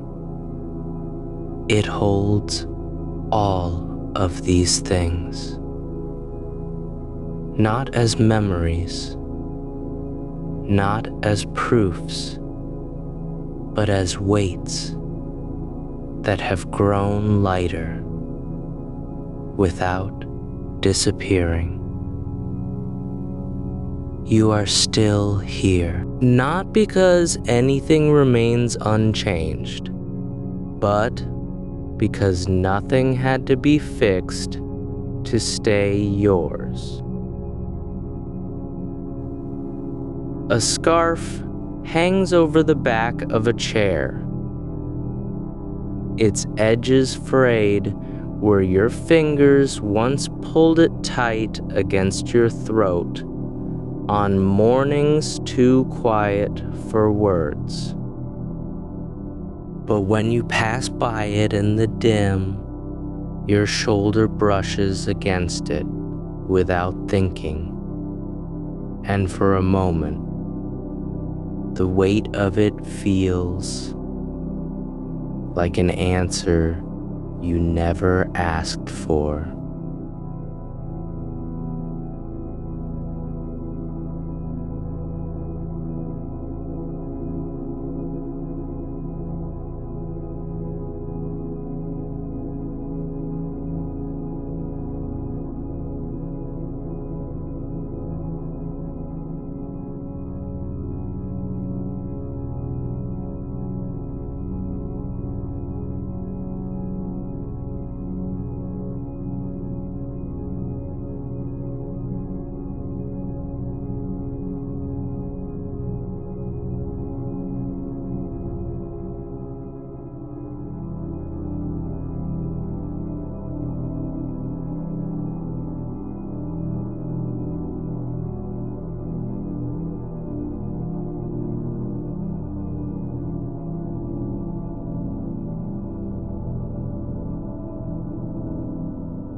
It's enough that your fingers paused once, and then again, and then not at all.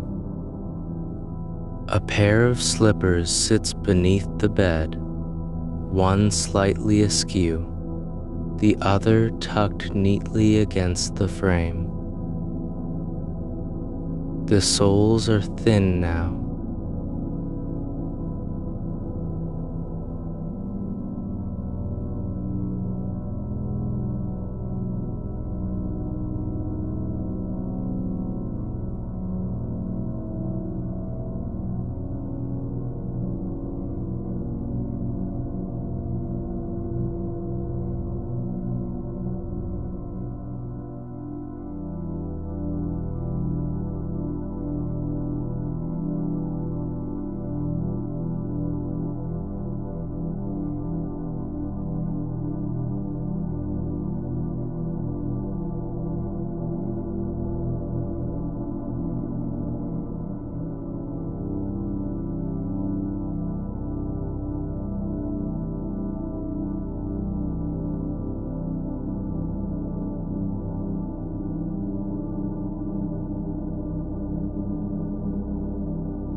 A single hairline fracture that runs diagonally across the glass, catching the moonlight just so when the clouds part.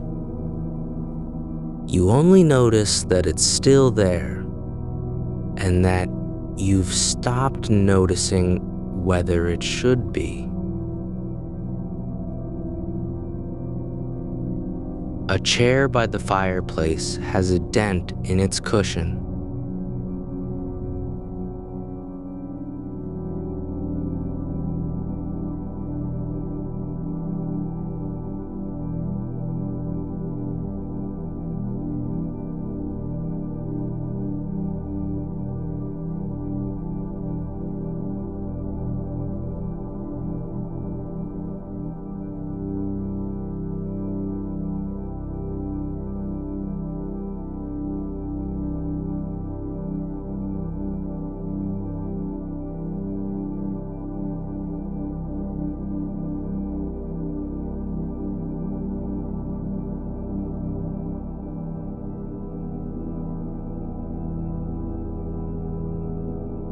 Knee.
The radio on the shelf hasn't played music since before you stopped speaking aloud.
They were just there, like breath caught in your lungs before you let it go.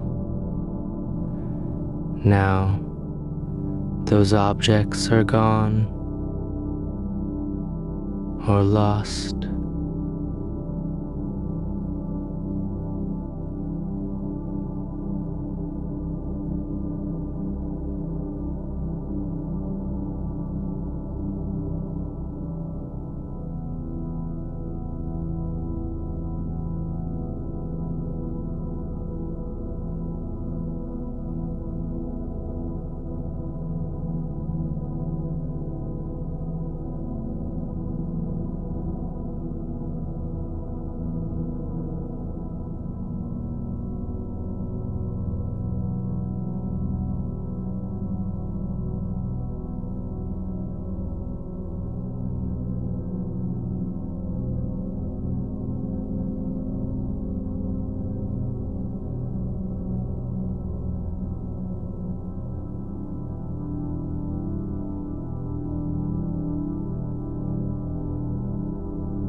You brought it because your hand stopped walking and reached out before your mind had time to ask why. It has never been washed.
Yet sometimes, just before sleep takes hold, you catch it, soft as a sigh, rising from the cotton.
You've never taken it down. You've never thrown it away.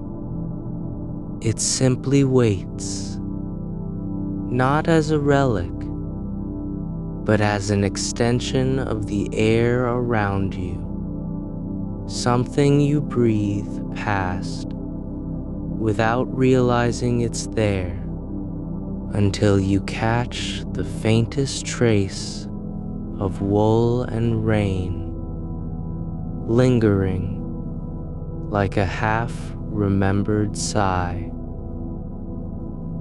You used to leave mittens in odd places, a pair tucked beneath the kitchen table. They weren't lost. They were resting. Now, when you walk through rooms you haven't entered in months, you sometimes feel their absence, not as a gap, but as a quiet where warmth used to settle.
A single pencil mark hovers near the bottom of one line, faint as breath on glass.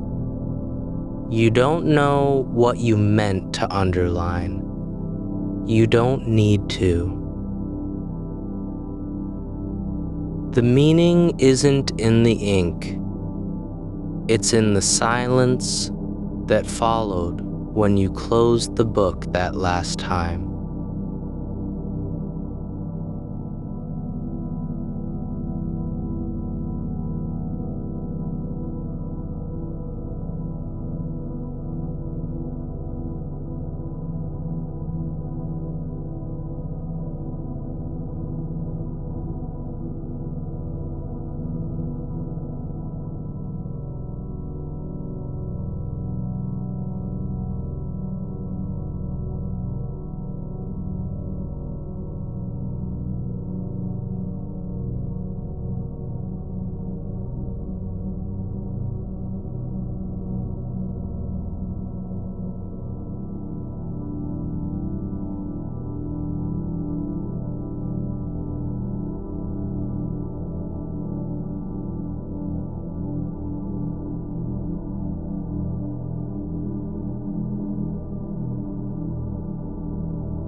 But when you walk past the kitchen in the dark, your fingers graze the handle, not to lift it, not to use it,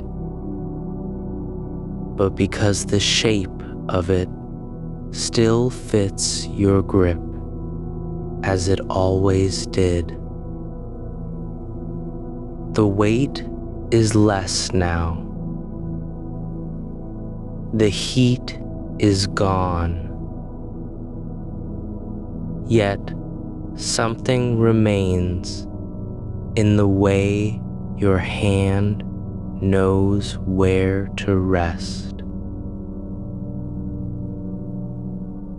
You used to write letters you never sent. Not out of anger or longing,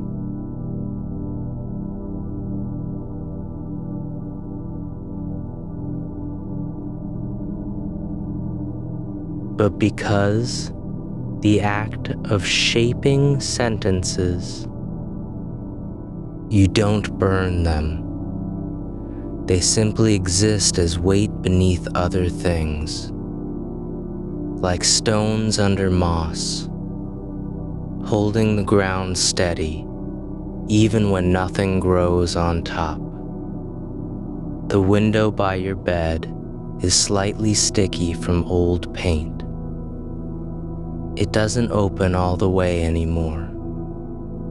You don't try to fix it. When you need air, you leave it cracked just enough for night breezes to slip in. Not loud, not insistent, but present, like a whispered thought.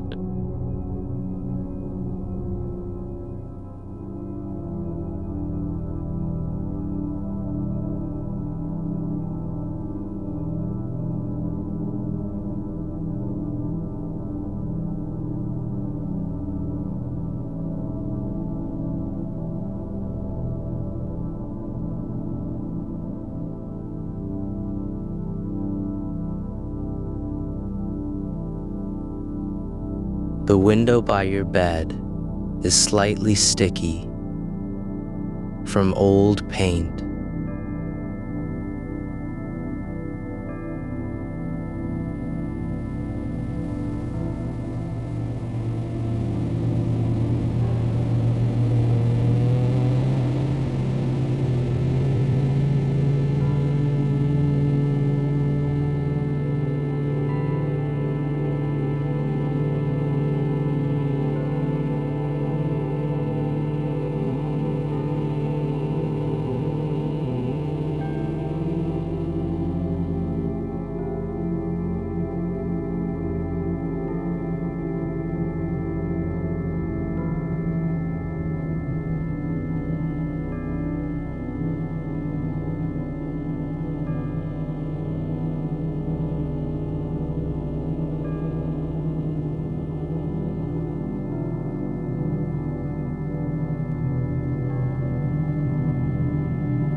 You don't track how long it's been since you last spoke aloud. The silence isn't empty. It's full of things that learn to live without being named. The rustle of sheets shifting under your weight. The distant hum of a refrigerator you didn't notice until tonight. The way your own heartbeat has grown slower, deeper, like a tide pulling back from shore after days of storm. There is a scarf folded on the chair beside the window. You don't remember buying it. You don't remember wearing it. But when you touch its edge, just once, lightly, before sleep takes you, you feel how soft it has become. Not because it was washed often, not because it was cared for, because time passed through it and chose to leave it gentle. You are still here, not because you held on. You slipped into it one morning when the air turned sharp with the first frost of autumn, and you never took it off again until spring came soft as a sigh against the window pane. The buttons are slightly loose now, not broken, just loosened by time's quiet tugging. You don't reach for it anymore, but sometimes, in the hush between dreams, your fingers brush the fabric without meaning to. Just enough to feel how the wool has softened at the cuffs, how the lining has worn thin along the inside seam where your hand slipped in.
But it still holds the shape of your arms when they were younger, when you moved through the world with a rhythm that didn't need words to justify its pace.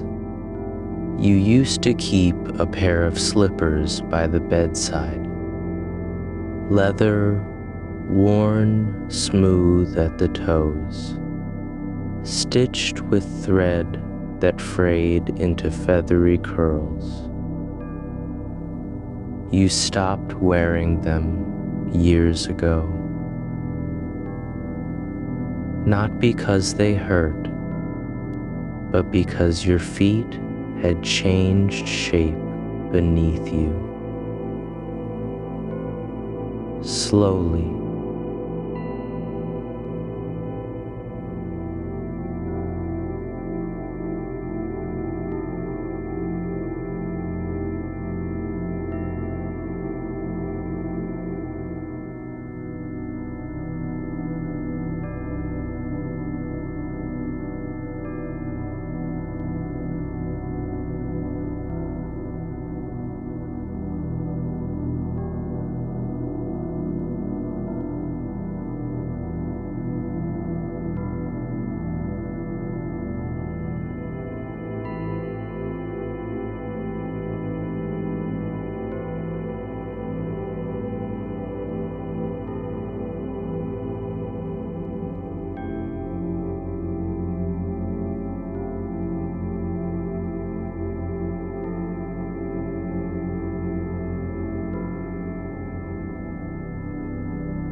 When you kneel to tie your shoes in the morning, you sometimes catch yourself glancing at them. Not with regret, not even curiosity.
When you kneel to tie your shoes in the morning, you sometimes catch yourself glancing at them.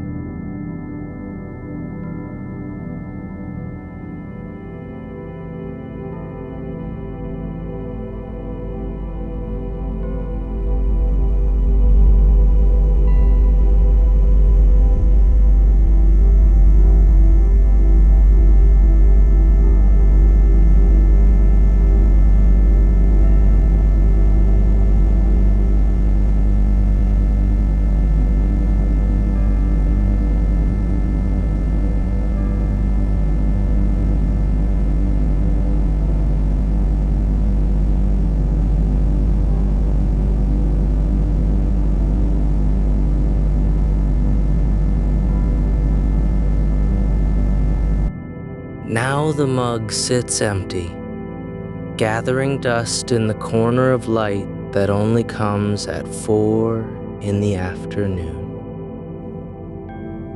The heat of your palms is gone from its surface. Yet when you pass by, your gaze lingers. Not to remember the tea, not to miss the ritual, but because the curve of the handle still fits.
It just moves with you, trailing slightly behind your body, like a breath held too long.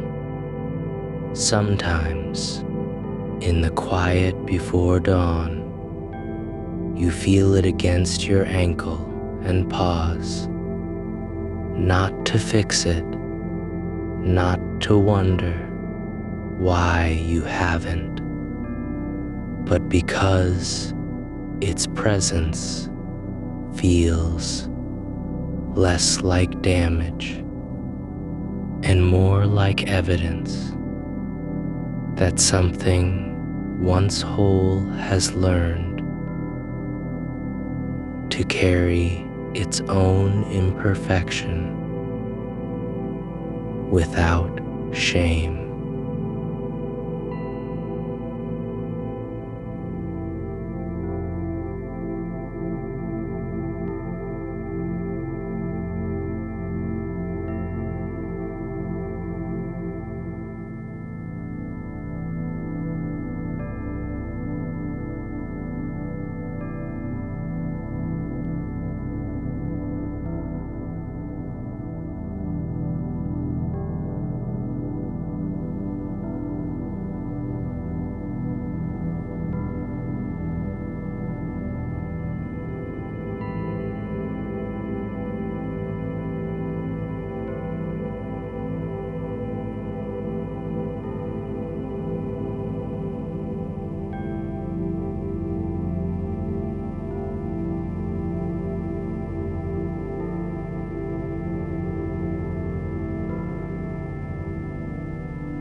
You breathed it in without knowing you were waiting for it.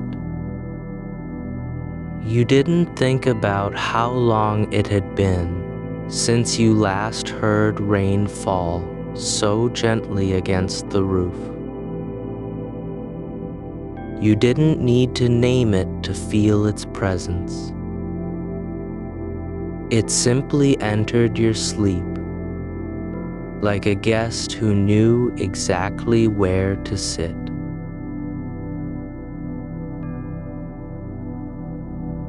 There is a stone in your pocket. Maybe it was on a path you walked alone once. Maybe not. It doesn't fit any particular shape. It isn't round or flat, just warm from your skin, and heavy enough to remind you that something can be held without being used. You never look at it. You never show it to anyone. But when you sit still for too long, when the silence thickens like honey in the throat,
You never replaced the battery.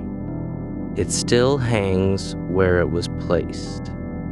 Its face cracked slightly along one edge. The numbers faded to ghosts of themselves. When you wake in the night and turn your head toward it, you don't look for the time. You look for the shape of its shadow against the wall.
But you feel it. The way the light moves differently now. How shadows pool deeper beneath the chair. How your breath echoes less against the walls than it once did. You are not quieter. You are simply no longer trying to fill the space with sound. The change didn't happen in a moment. It happened in the spaces between moments, in the pauses where nothing was said, in the hours when no one asked for your voice.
in, when.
You are here, and that is all you need to be.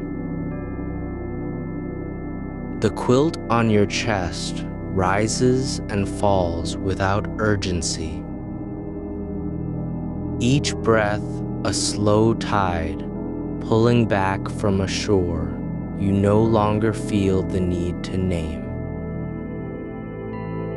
Outside, a single leaf detaches from the branch above the window, not falling, not drifting, just releasing itself into the dark as if it had always known how to let go.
That was before the silence became not an absence, but a texture, woven into the fibers of your nights, like the faintest embroidery on linen. No one sees until the light hits it just right. There is a chair by the door that never moves. You sit in it sometimes when the air feels too thin. You sit because the wood remembers your shape, the curve of your back, the pressure of your hands resting on the arms. And even now, years after you stopped speaking aloud in that room, the chair still holds the echo of your presence, like a scent clinging to wool. It does not ask you to explain why you come. It only waits, as if knowing that some things are meant to be held without being spoken. You used to write notes on scraps of paper, shopping lists, fragments of dreams, half-formed apologies you never sent. You kept them in a small wooden box beneath the bed, tucked beside old socks and a broken hairpin.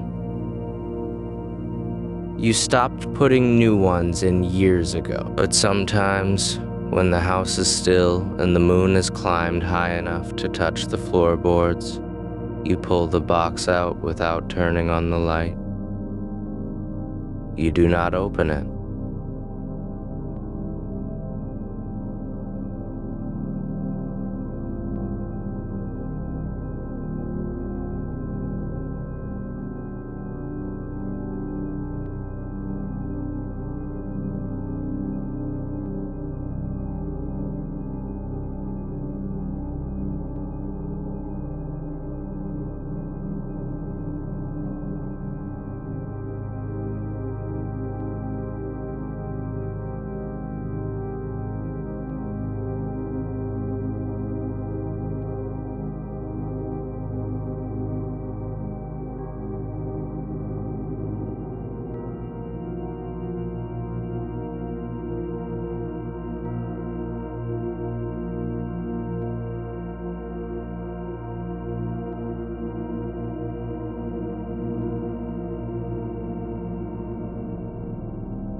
You haven't drunk from it since the winter you stopped making tea for anyone else. It still holds the faintest ring of tannin inside, a ghost of chamomile or peppermint, something warm, something gentle. You don't clean it. You don't replace it. The cup is not broken. It has simply changed its purpose. You watch them sometimes without realizing you are watching. They do not mean anything. but they are there. The bookshelf along the far wall holds volumes you once read with care.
The stories live now in the quiet spaces between your thoughts, not as plots or characters,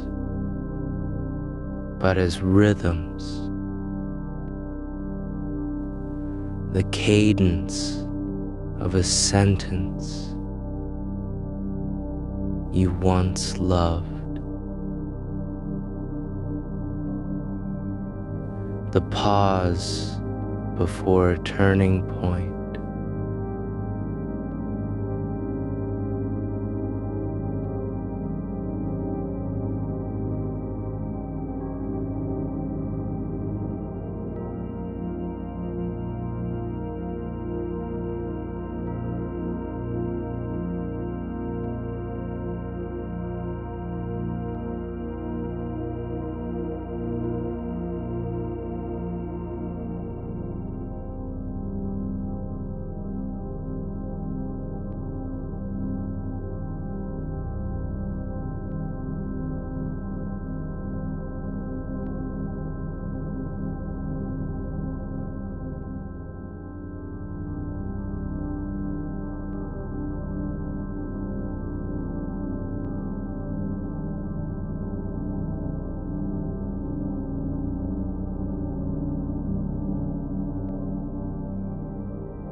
There's only the quiet knowledge that your hands have learned how to be still without becoming empty. The air in this room has softened further. The shadows have thickened into something warm, not dark.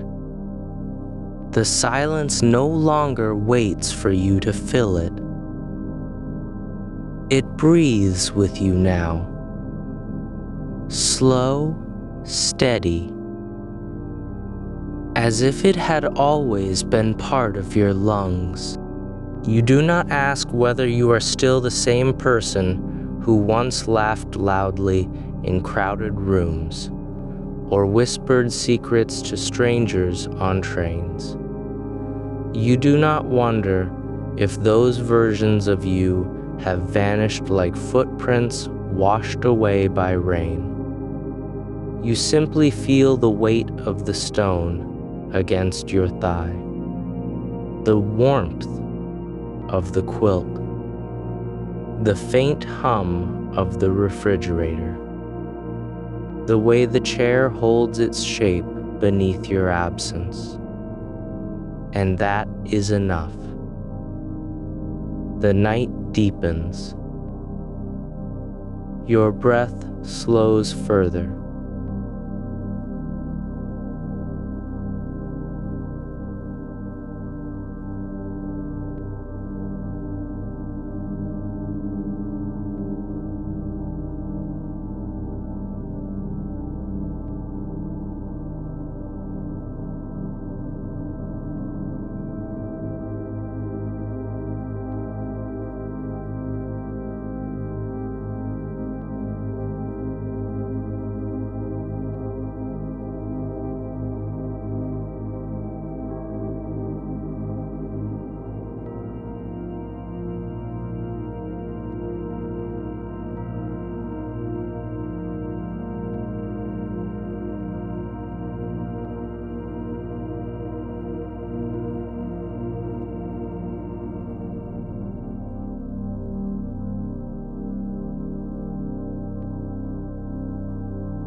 You do not need to name what you are becoming.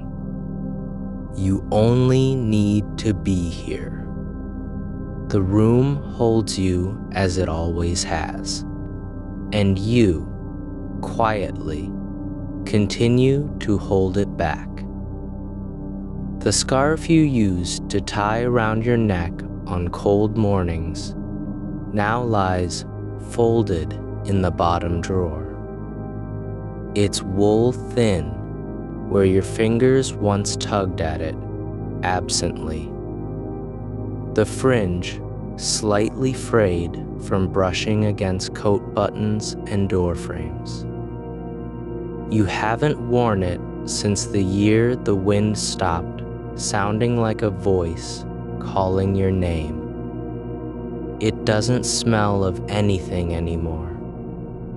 Not lavender, not rain, not the faint trace of someone else's cologne you once pretended not to notice. But when you reach for it by accident in the dark, your hand finds its shape before your eyes do.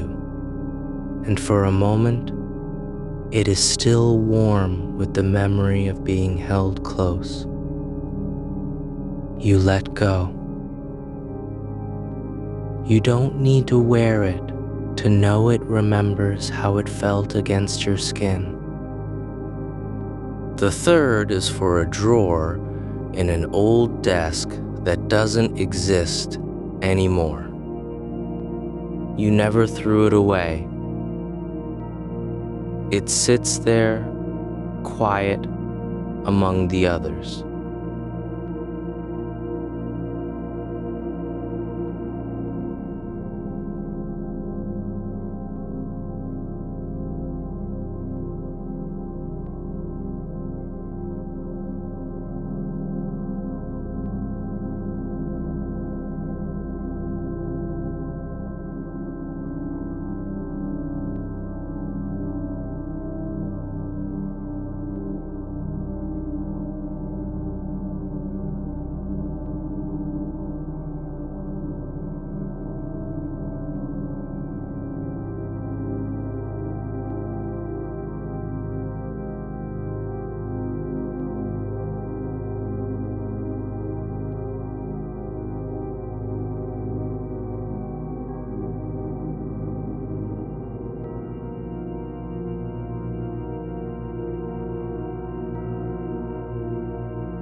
When you sleep, it is steady. No one ever fixed it.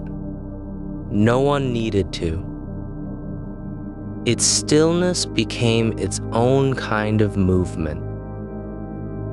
A pause that held space for other things to happen without demanding attention. Your favorite chair, the one with the loose spring in the left armrest, still holds your shape when no one sits there. The fabric has worn thin along the curve, where your shoulder rests, and the stuffing has settled into a dip just wide enough for your spine to fit without strain. You haven't sat in it since the last time you cried quietly, not from sadness, but from the sudden recognition that you were exactly where you needed to be. Still, warm, surrounded by things that had learned to live with your absences as much as your presence. The chair does not miss you. It simply waits, like a tree waiting for wind.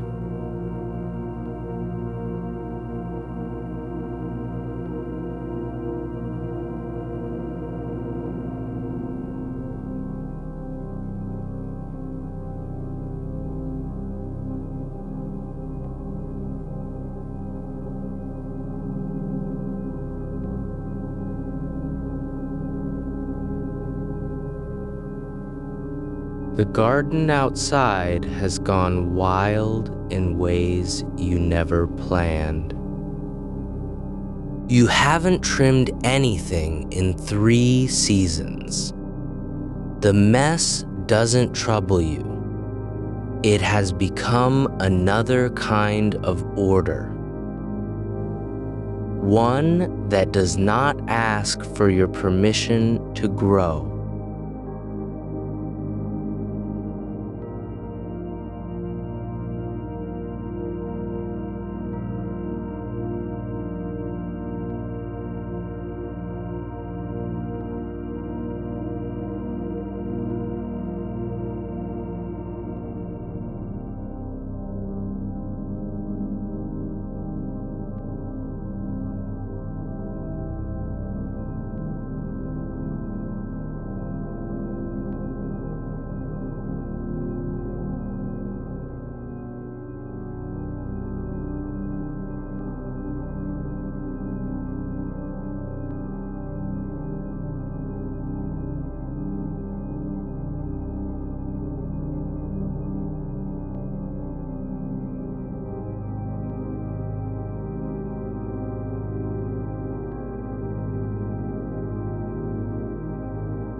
It simply continues to be there, like the breath in your lungs, like the warmth beneath your blankets,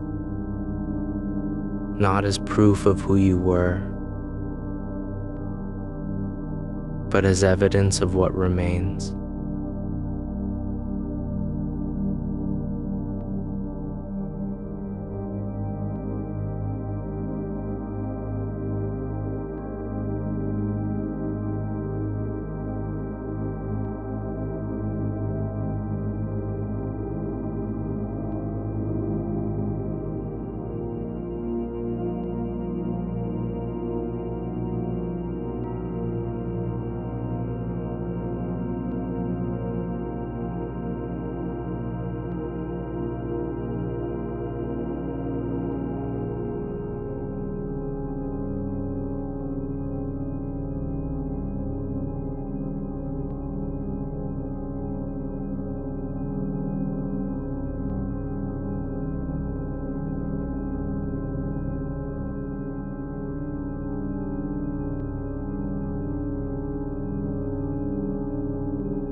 Your shoes sit by the door in pairs, two worn out, one barely used,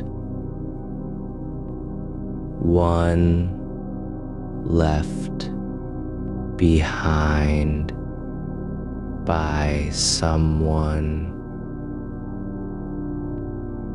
who never came. They wait quietly, not as relics of motion, but as vessels for stillness, each pair holding the memory of weight, of pressure, of feet that carried you forward, even when your heart wanted to pause. The candle on the windowsill never lit.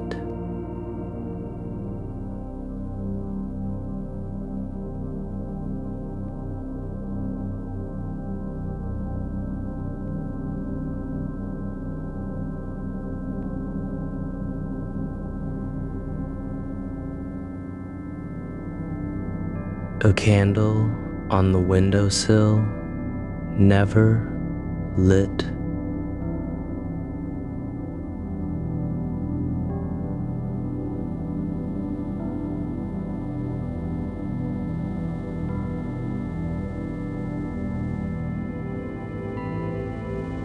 Way hoed and hardened into a smooth hill.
Your breath moves in and out like tides you never learned to chart.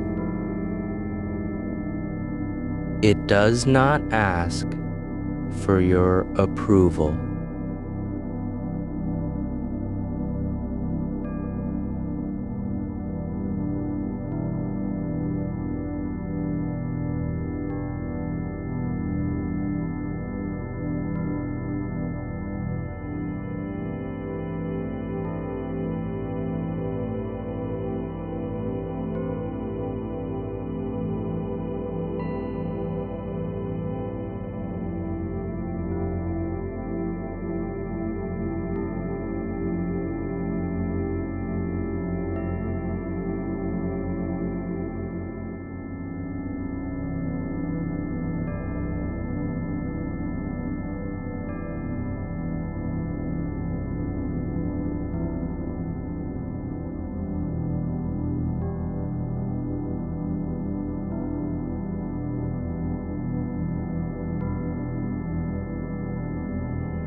The teapot on the stove still holds the last sip you never finished. Cooled long ago into a skin of thin, pale scum that catches the moonlight when the clouds part just enough. You haven't moved it since the morning you realized warmth wasn't something you needed to chase anymore, only to let settle where it had already gathered.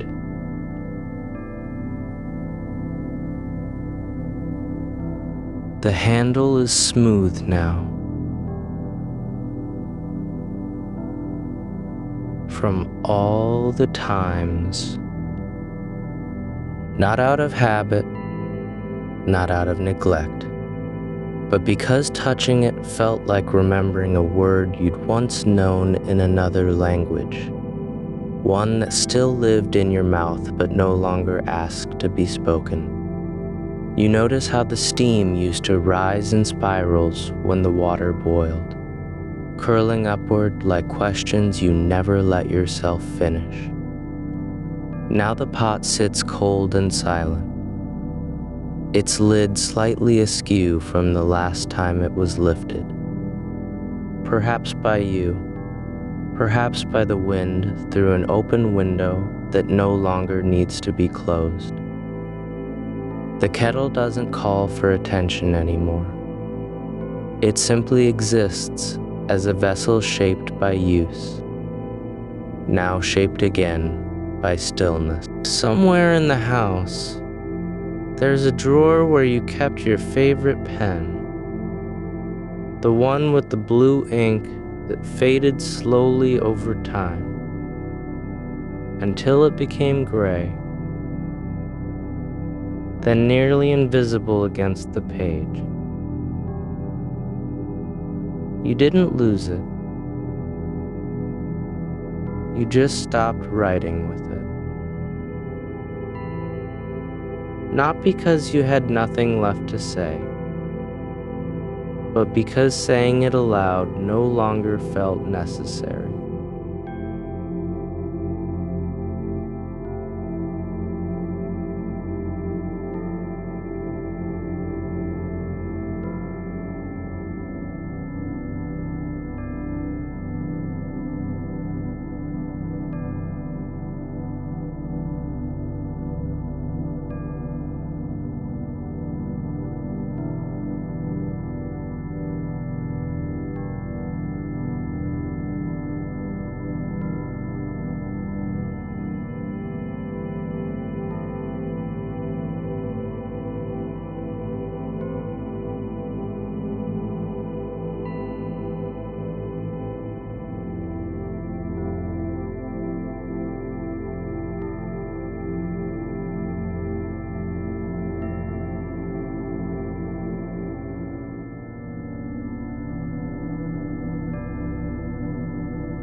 There's a bench beneath the maple tree where you used to sit with a book you never opened.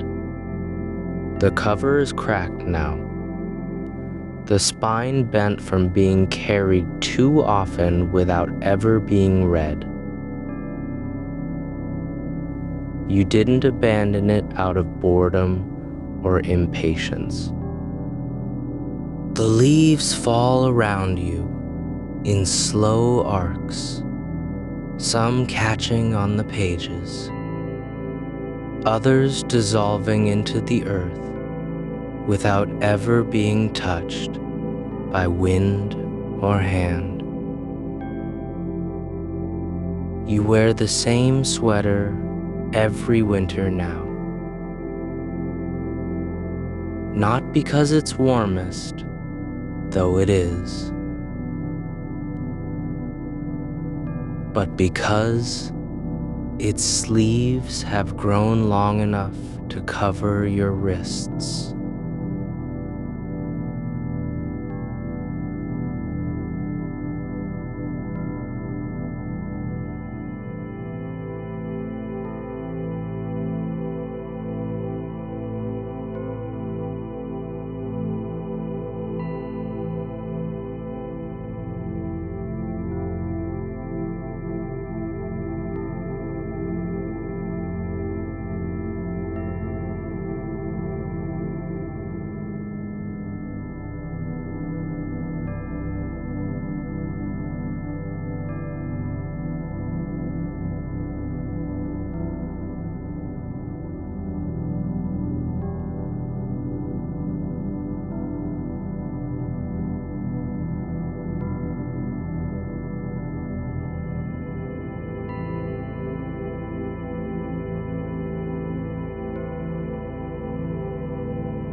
The window above your bed has a crack along the lower pane, a thin hairline fracture from years of temperature shifts and quiet settling. You've never had it fixed. When the morning light comes in at just the right angle, it splits into 3 faint rays that crawl across the floor like fingers tracing invisible paths.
Now it is cool to the touch, dusted with pollen and tiny bits of dried moss that have grown in its crevices over time. You don't clean it off. You don't wonder where it came from or why you brought it here. It simply rests there, neither decoration nor relic, but an object that has become part of the air around you, like the scent of rain on old wood. You no longer check your reflection in shop windows as you walk past them. You used to do it without thinking, a reflex shaped by years of wondering if the person looking back was still recognizable. Now you pass them without glancing, and the glass holds nothing but the world behind you. The trees, the sky, the light.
You hear the house breathing around you, the creak of floorboards that remember where footsteps used to land, the sigh of the attic vent when the wind shifts, the soft tap of a branch against glass that doesn't startle you anymore.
It simply is here,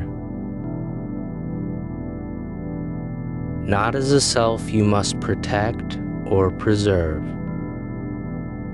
The teacup you left on the nightstand last week still holds the faintest ring of brown at its rim, a stain that has settled into the porcelain like a memory too quiet to name. You haven't washed it, not because you forgot, but because the shape of that ring now feels familiar in the same way the curve of your wrist does when you lift it to your face without thinking. It doesn't remind you of tea or warmth or the hour you drank it. It simply is there, a quiet companion to the dim glow of the lamp that never fully turns off. The light hums low enough that you feel it more than hear it. A vibration in the bones of the room, steady as your own pulse when sleep begins to pull at the edges of your thoughts. There's a scarf folded over the back of the chair by the door.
When you pass by now, your hand sometimes brushes against it without intention, and you notice not the fabric, not the color, but how the light catches just one thread that has frayed into a curl, like a question left hanging in silence. The weight of it against the wood beneath is enough. A quiet anchor in a space that holds more absence than presence, and yet still feels full.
Not because the season changed, but because you've stopped pulling the blanket up so high.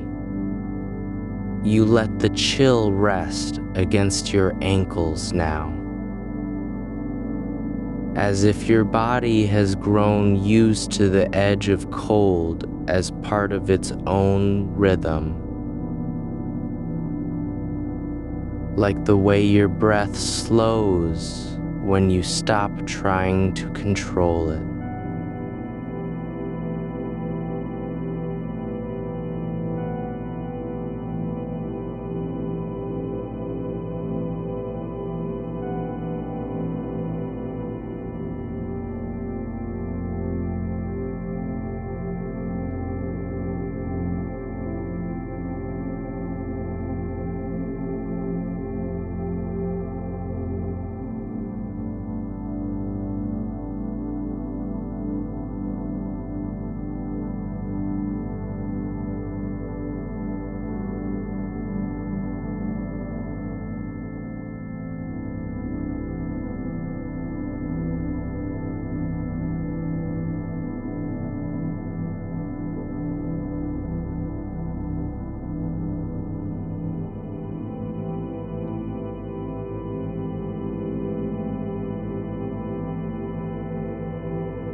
You used to trace them back, searching for origin. Now you let them exist as part of the room's breathing. The shelves are uneven now, sagging slightly under the weight of things you no longer touch.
You don't think about whether this is comfort or habit or something older than either.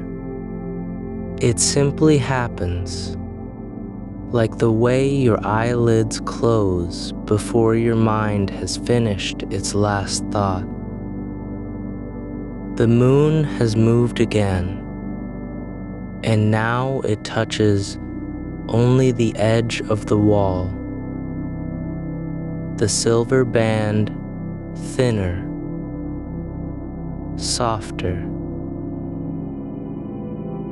fading toward gray. Outside, a single leaf clings to the branch beyond the glass.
There's a scarf folded neatly on the chair by the window, its edges worn thin where your fingers once pulled it tight around your neck before speaking too loudly into the cold. You haven't worn it in years. Not because it's too small or faded, but because you no longer feel the need to wrap yourself against silence. The color has softened into something between twilight and memory. No name for it now. Not one you'd say aloud if asked. But when the afternoon light slips just right through the glass, it glows faintly, as if remembering how to be warm. You notice this most often in late October,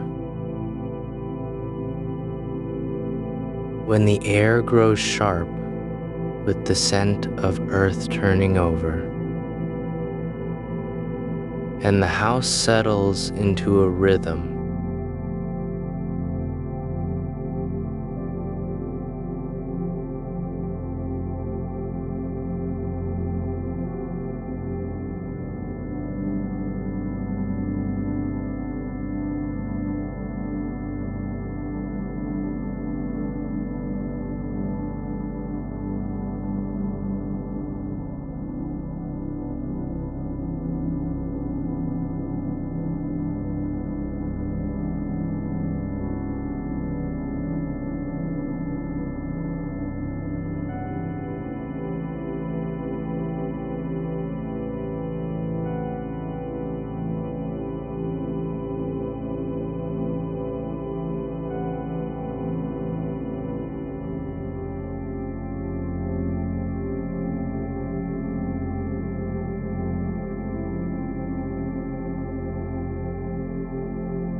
But sometimes, when you're half awake before dawn, you feel its presence like a quiet companion just beyond sight. Not as an object to be used, but as a place where something once lived, and still does in the way that old rooms hold the shape of footsteps long gone. There's a mug on the kitchen counter, chipped at the rim, glazed in a blue you can't name anymore. You stopped using it after the year your voice grew quiet. Not because it was broken, but because holding it felt like holding something too close to the sound you'd lost. Now, when you pour tea in the evening, you sometimes lift it without thinking. Cradle its weight in both hands.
Now you let the sound come and go without naming it.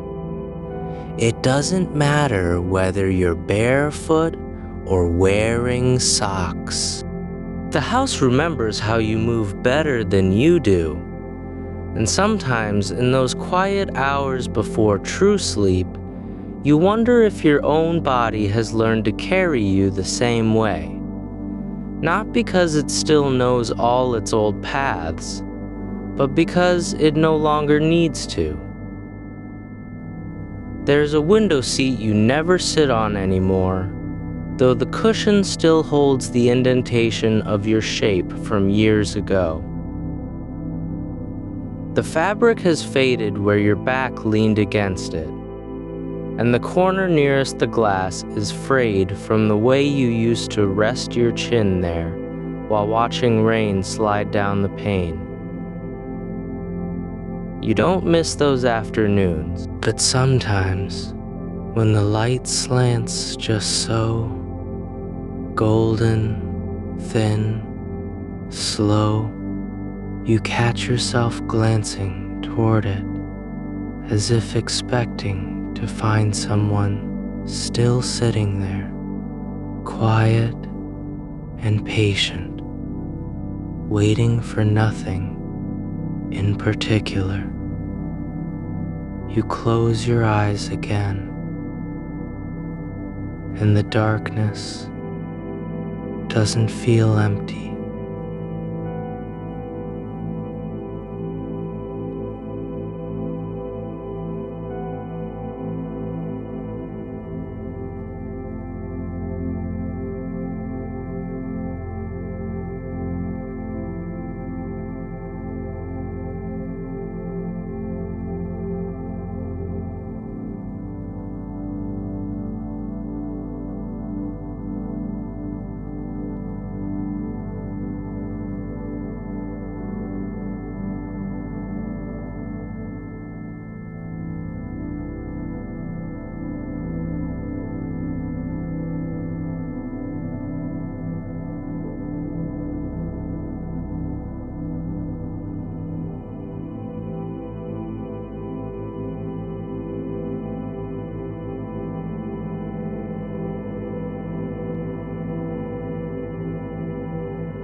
The left one has a small hole near the toe where your big toe pressed through in winter, years ago. You haven't worn them since the season before your voice changed, but you still notice them every night, the way they rest beside you, like old friends who never left, even when you stopped speaking to them. You don't put them on anymore, but sometimes, just before sleep pulls you under, you let your gaze settle there. Not because you intend to wear them, but because seeing them reminds you that some things stay not because they're needed, but because they've become part of the quiet architecture of being. The radiator clicks again, far off, in the wall behind the bedroom door. You don't turn toward it. You don't listen for its rhythm anymore. It simply exists as the house exists, as you exist, not as proof of continuity, not as evidence of sameness, but as something that has learned, slowly, gently, how to be without needing to announce itself.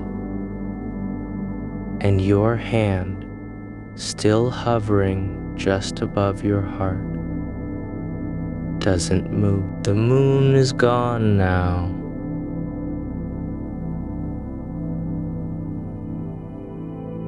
The room holds only the faintest glow from the street lamp outside.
You don't reach for it anymore. Not because it's lost, not because it no longer fits, but because its weight in your hands used to be a kind of language, and now it simply is. The wool has softened with time. The fringe slightly uneven, where you once pulled at it absent-mindedly during long evenings by the lamp. You know its scent still lingers. Not perfume, not detergent, but something quieter. The ghost of rain on pavement. The trace of tea left too long in a cup. The warmth of your own skin pressed against it as you walked home under streetlights that hummed low and yellow. You don't open the closet to find it, but sometimes, when the air grows still and cool just before dawn, you feel its presence, not as memory, not as longing, but as something that exists beside you, like a shadow that never leaves even when the light shifts.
You don't know why you kept it.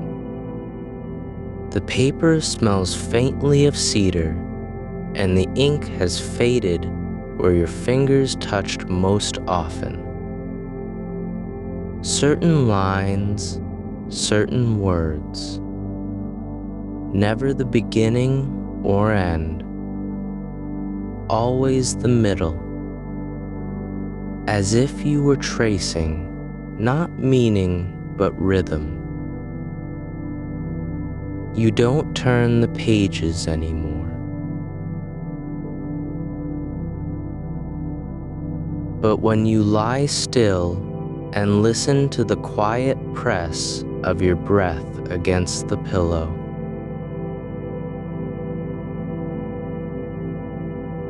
you feel the shape of those sentences inside you.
It's still in the drawer with the others, bent slightly at the handle from how you held it, thumb resting just above the bowl, index finger curled beneath, as if cradling something fragile.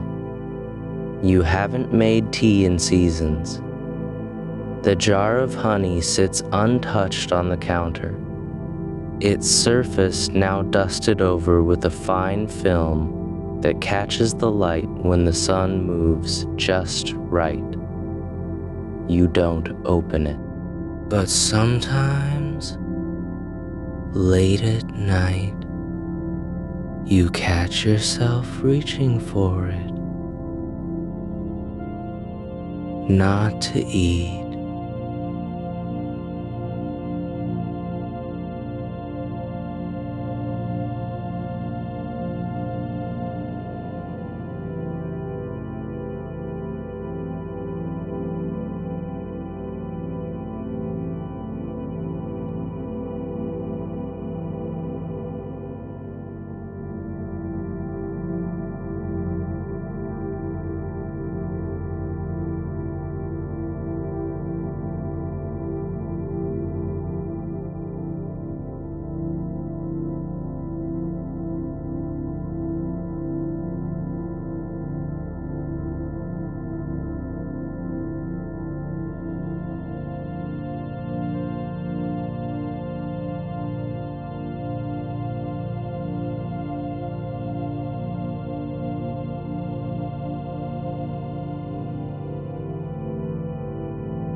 but when evening comes and the light begins to thin, you still feel its absence. Not as loss, not as longing, but as a space that still holds the shape of your sitting. The warmth lingers on the wood even after the sun is gone. You don't sit in it. But sometimes, when the room grows quiet enough, you notice how your body leans ever so slightly toward it, as if your bones still remember what it felt like to be held by that light. There is a coat hanging just inside the front door, the one with the button missing near the collar. The same one you wore every day for 3 winters. It doesn't smell like you anymore. Not really, but it smells like cold air and wool, and the particular kind of quiet that comes only when you've walked far enough to be alone with your thoughts. You don't wear it, you haven't in years. Yet each time you pass it, your hand hesitates. Not to touch it, not to take it down, but as if your fingers still expect to feel its weight settle across your shoulders, the way they once did, before words became too heavy to carry. There is a stone on your windowsill, small and smooth, gray with flecks of white. You picked it up one afternoon by the riverbank.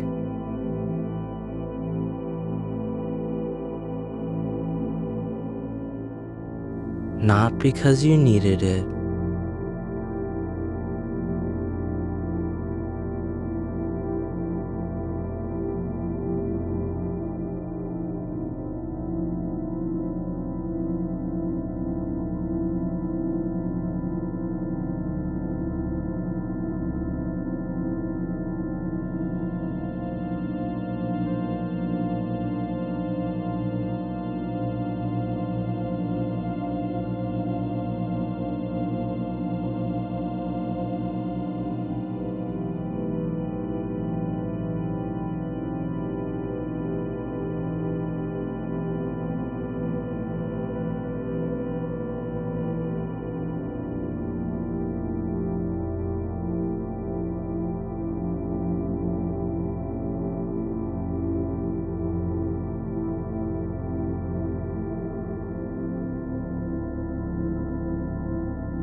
but its presence is a kind of quiet that does not demand your attention, only your allowance. There is a song, just one phrase. Really?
The bed holds you as it has for years, not because it remembers your shape, but because it has learned over time how to cradle without asking.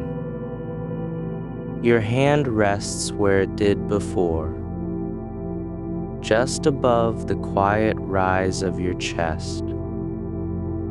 And somewhere in the deepening dark, a single leaf brushes against the window pane, so lightly, so gently, that you almost miss it. You let it happen. There is a kettle on the stove.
The heat lingered in the metal like a held breath, and when you finally turned away, the silence that followed was not empty. It was full of the memory of vibration, the low hum that lingers after a note is sung into an empty room. Now the kettle sits still. No one pours from it. But sometimes, in the hush between dreams, you feel its weight again.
It comes without invitation, soft as breath caught between two heartbeats. The kettle does not ask why you left it. It does not demand that you return. It simply holds its shape in the corner of the kitchen, where light falls differently now, thinner, colder, gentler, and still, when your footsteps pass by at night, your body pauses, just slightly, as if expecting the sound of water beginning to sing. There is a pair of gloves folded on the top shelf of the closet. Not new, not old, just worn thin in places where your fingers once curled, tight with cold or hesitation. The wool has softened beyond recognition, no longer stiff from rain or wind, but stretched gently into the curve of your hands, as though it learned your shape by memory alone. You haven't worn them since the year you stopped writing letters. Not because you had nothing to say, but because silence became its own language, one that didn't need fingers to spell it out.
You do not try them on again, but sometimes, in the half-light before sleep settles deep, your palms press gently against the blankets, as if remembering how it felt to hold something small and real between your fingers, something that asked nothing but presence.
Maybe because you were afraid of what might come in.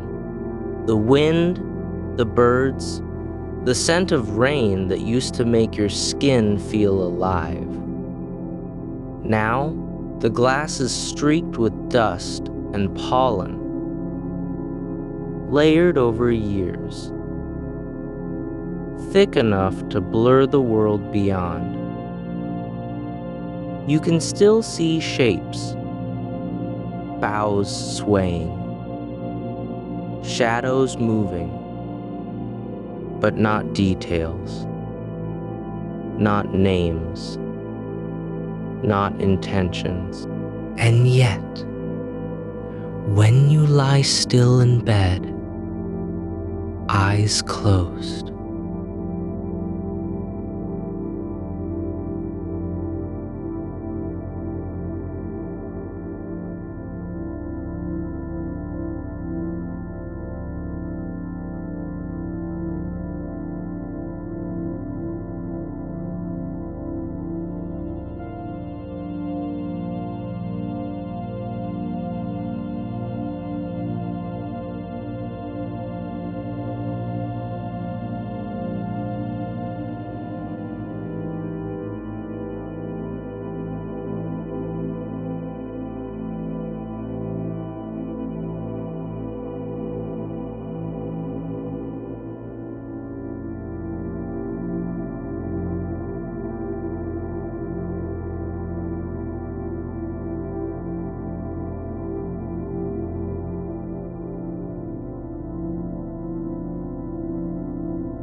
It did not promise answers.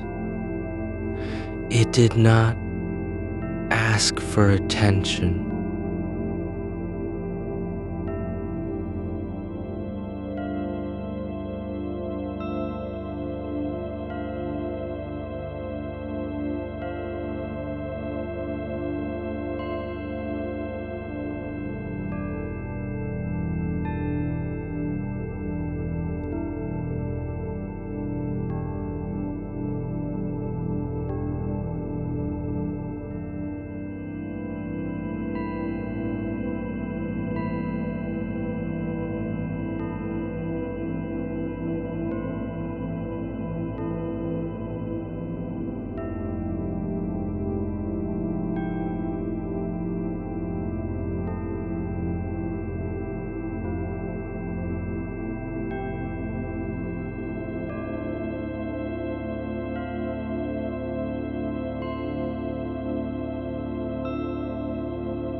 Just laid there, as if whoever wore it might return at any moment to pick it up again. It's not yours. You don't know who left it. And yet, on nights when the silence grows thick enough to feel like skin, you catch yourself breathing slower,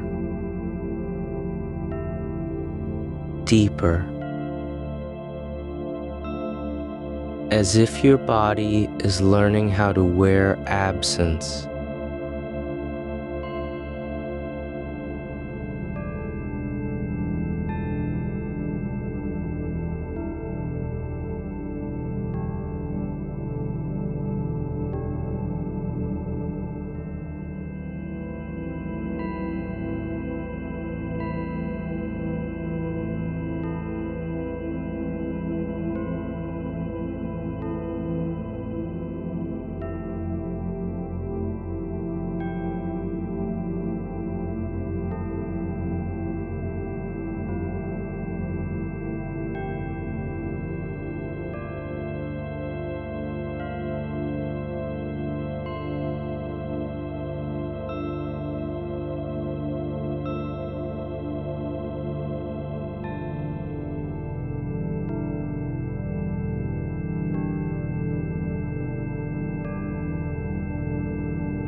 You never washed it. Not because you forgot, but because the curve of its bowl still holds the shape of steam that rose from tea long gone.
There is a pair of shoes near the door, laces untied but not tangled, soles worn thin along the inner edge, where your foot pressed just slightly inward when you walked. You stopped wearing them years ago.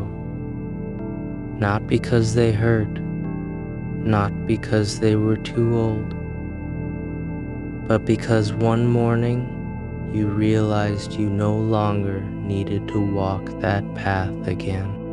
The leather still smells of earth from a season you can't place.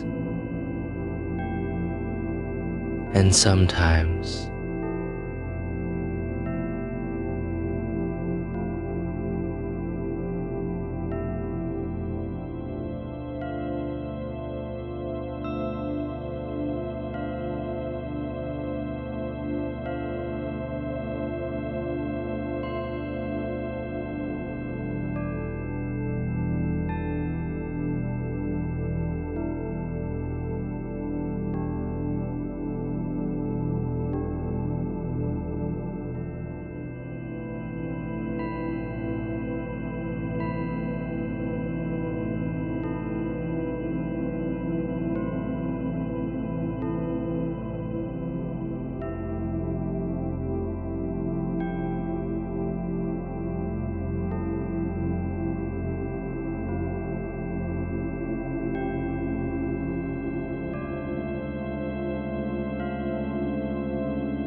You held it between thumb and forefinger for longer than necessary, not because you wanted to fix it, but because its shape fit perfectly against the pad of your skin, like something made just for that spot. You slipped it into a small box with other things. A dried petal from a flower you didn't know the name of. A sliver of chalk from a sidewalk, drawing long washed away. A thread from a sweater you gave to someone who never wore it. The box sits on the highest shelf in your closet.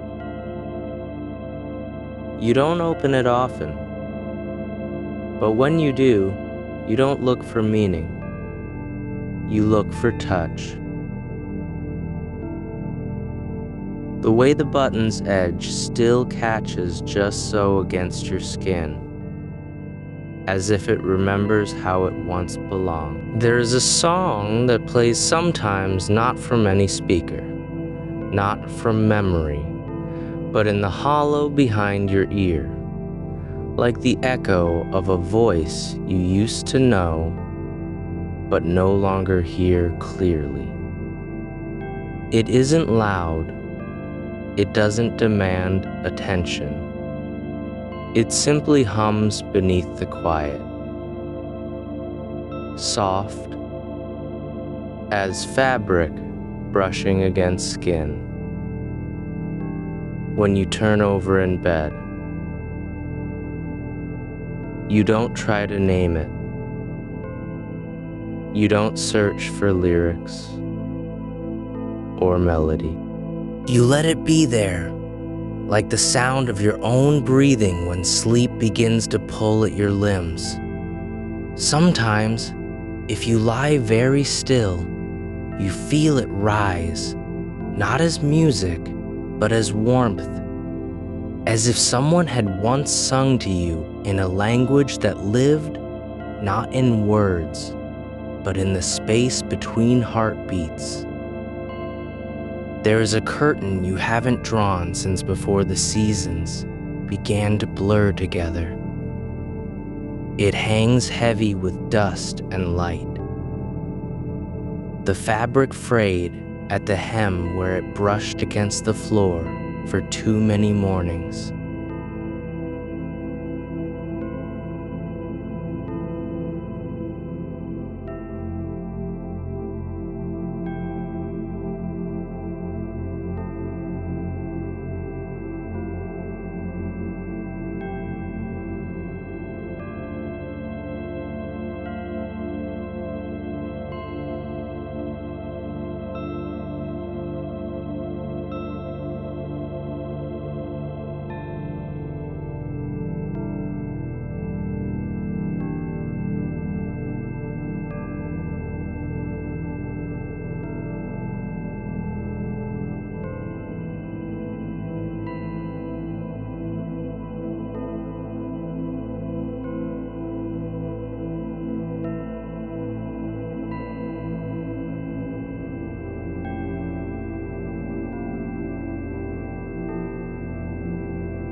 You don't need to know if it's morning or afternoon.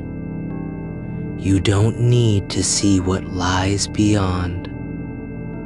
The light doesn't ask for permission. It simply arrives, and you let it settle on the sheets, on your arms, on the curve of your collarbone, as if it has always known how to find you.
You simply let it stay, the quietest kind of tribute, because sometimes presence doesn't need to be occupied to remain.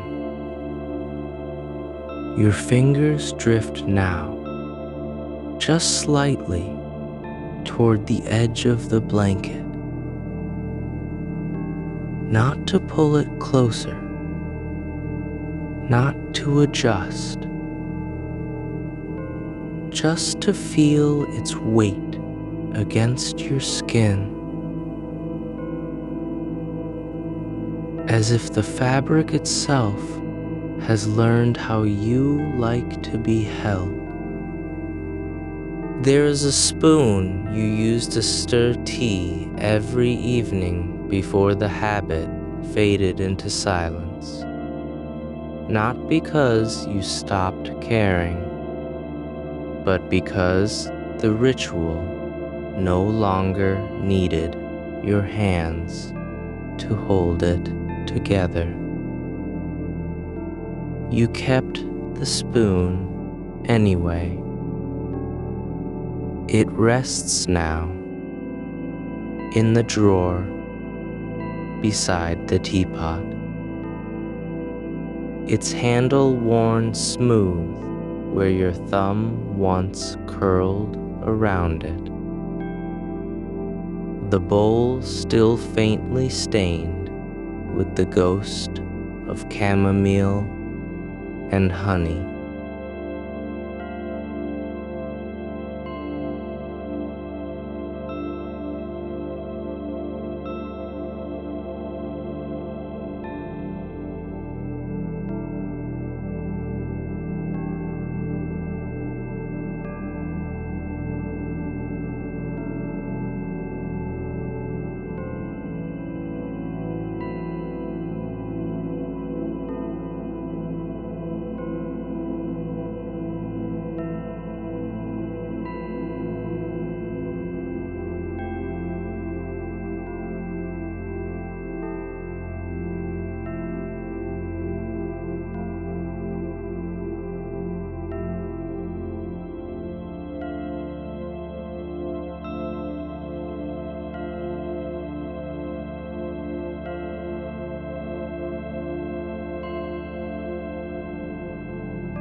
You don't have to pick it up to feel that.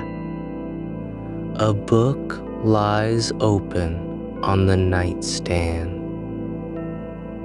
pages yellowed at the edges, spine cracked along its center, like a riverbed dried too long. You haven't read it in years, not because you lost interest, but because the words no longer needed your eyes to stay alive. The story is still there, quiet between the lines, waiting not for your attention, but for your absence to let it breathe. Sometimes, when you lie still and the house settles into its deepest hush, you feel the rhythm of a sentence you can't recall.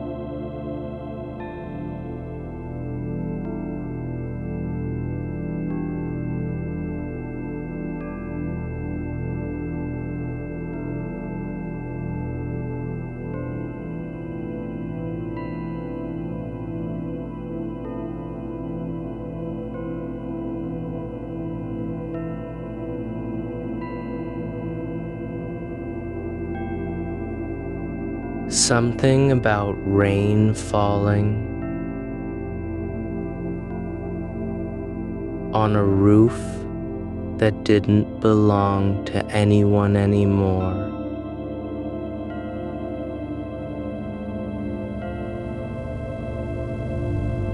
And you realize you haven't forgotten it. You've simply stopped needing to carry it in your mind. It lives now in the quiet between your breaths. There is a key you found tucked inside an old coat pocket last winter. The one with the frayed cuff and missing button. You didn't recognize the lock it opened. Not because you'd lost it, but because you had never truly owned it to begin with. Still, you kept it. It hangs now on a small hook near the door, beside a scarf you haven't worn since before the snows began to fall differently. The metal is cool to the touch, even in warmth, and its teeth are worn soft where they turned again and again against the tumblers.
You left it cracked open then, just enough for air to move freely, and you've never shut it all the way since. The latch is stiff now, rusted at the edges, but you don't fix it. It doesn't need fixing. The glass still hums faintly when the breeze lifts, a tone so low it settles into your bones before you register hearing it. You sleep with that window open even in winter, wrapped tight beneath layers of wool and cotton, because there is comfort in knowing something remains slightly undone. Something that lets the night slip inside without asking. You used to trace the pattern on the ceiling with your eyes when you couldn't sleep, not because you were counting cracks or stars, but because the shape of shadows shifting across plaster felt like a language written slowly, quietly, by time itself. You don't do it anymore. Not because you've forgotten how, but because now, when you close your eyes, the ceiling doesn't need to be seen to be known. Its contours live beneath your eyelids, not as memory, but as presence. Like the weight of a blanket that has learned your shape. There's a pair of gloves left on the back of the chair in the hallway, fingers slightly curled, as if they were just taken off and meant to be put on again soon. They've been there for seasons, wool thinning at the knuckles.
The bed remembers how you settle, Not the exact angle of your shoulders or the curve of your neck, but the rhythm of surrender.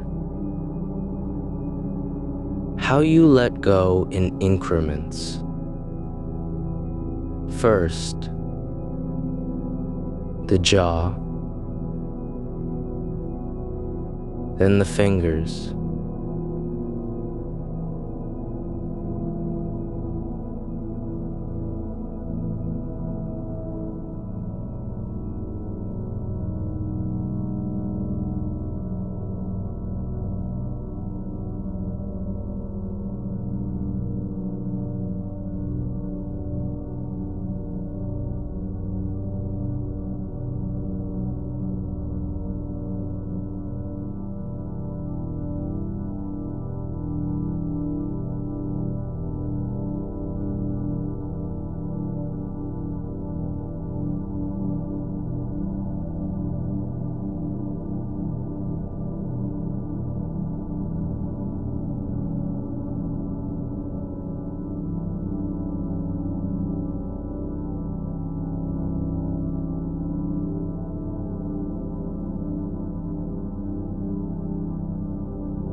There's a scarf folded twice and tucked beneath the arm of the rocking chair by the window, its edges frayed just enough to catch the light when the sun leans low in winter afternoons. You haven't worn it since the year the rain came sideways for 3 weeks straight, and the wool absorbed more damp than warmth. But it still holds the shape of your shoulders when you wore it pulled close against the chill. Not because it fits anymore, but because it remembers how you leaned into it, chin tucked, eyes lowered, breathing slow as if to keep the cold from slipping in between words you never spoke.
The kettle on the stove still sings when the water reaches its limit. Though you haven't made tea in over a year, you don't turn it off right away. You let it whistle once, twice, then silence itself. Not out of habit, not out of neglect, but because there is something soothing in the way sound gives way to steam, and steam to stillness. The spout still drips occasionally when you forget to wipe it dry, leaving a faint ring on the counter that slowly darkens with each passing week. You don't clean it. It doesn't feel like dirt. It feels like the echo of warmth.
There is an old book resting upside down on the windowsill beside the open pane, its spine cracked along one edge, pages yellowed and soft as dried petals.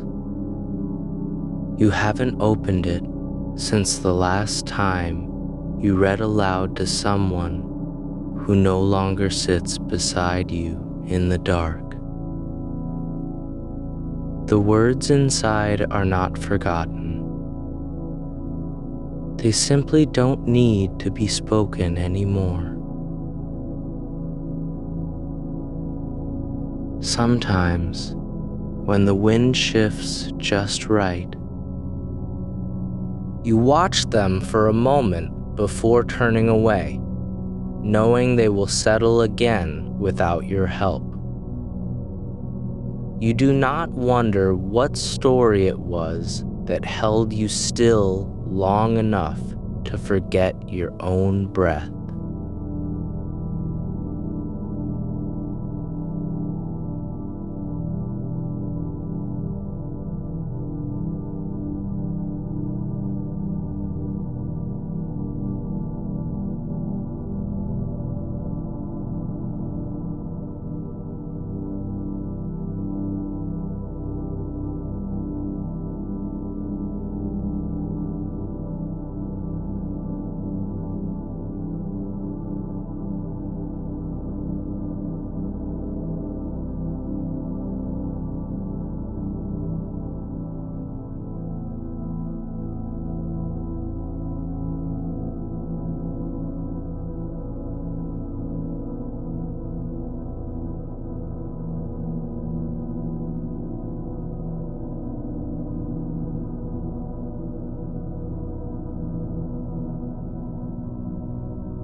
Sometimes it comes from the space where something used to be and still is. You notice how the hallway light flickers once before settling into its steady glow. Not broken, not faulty, just slow to decide. It takes a heartbeat longer than it should to fully brighten each time you enter, as if it too is hesitating, remembering who walks this path in the dark. You don't fix it.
You picked it up one morning when you didn't know why you were walking barefoot through wet grass, when your voice had not yet returned and silence felt less like absence than like waiting. You never threw it away.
But sometimes, in the hush before sleep, you feel its weight against your palm.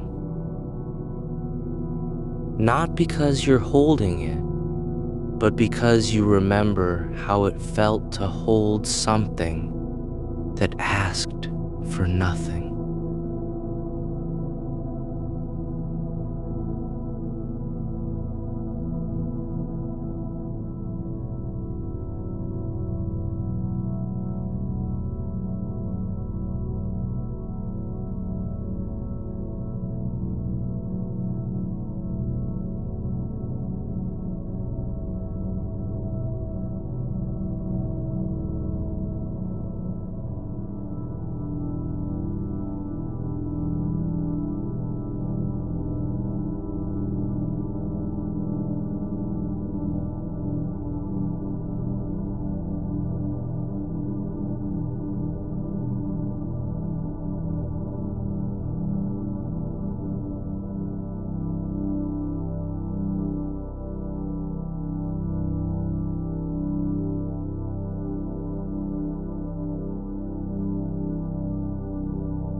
Nothing needs to be. You are not the same person who first lay here, but you are also not someone else. You are simply the quiet between the moments that kept happening.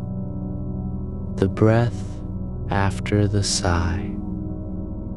The silence after the song. The warmth left behind when hands let go.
The tea has long since gone cold, not out of neglect, but because there was no one left to share the warmth with.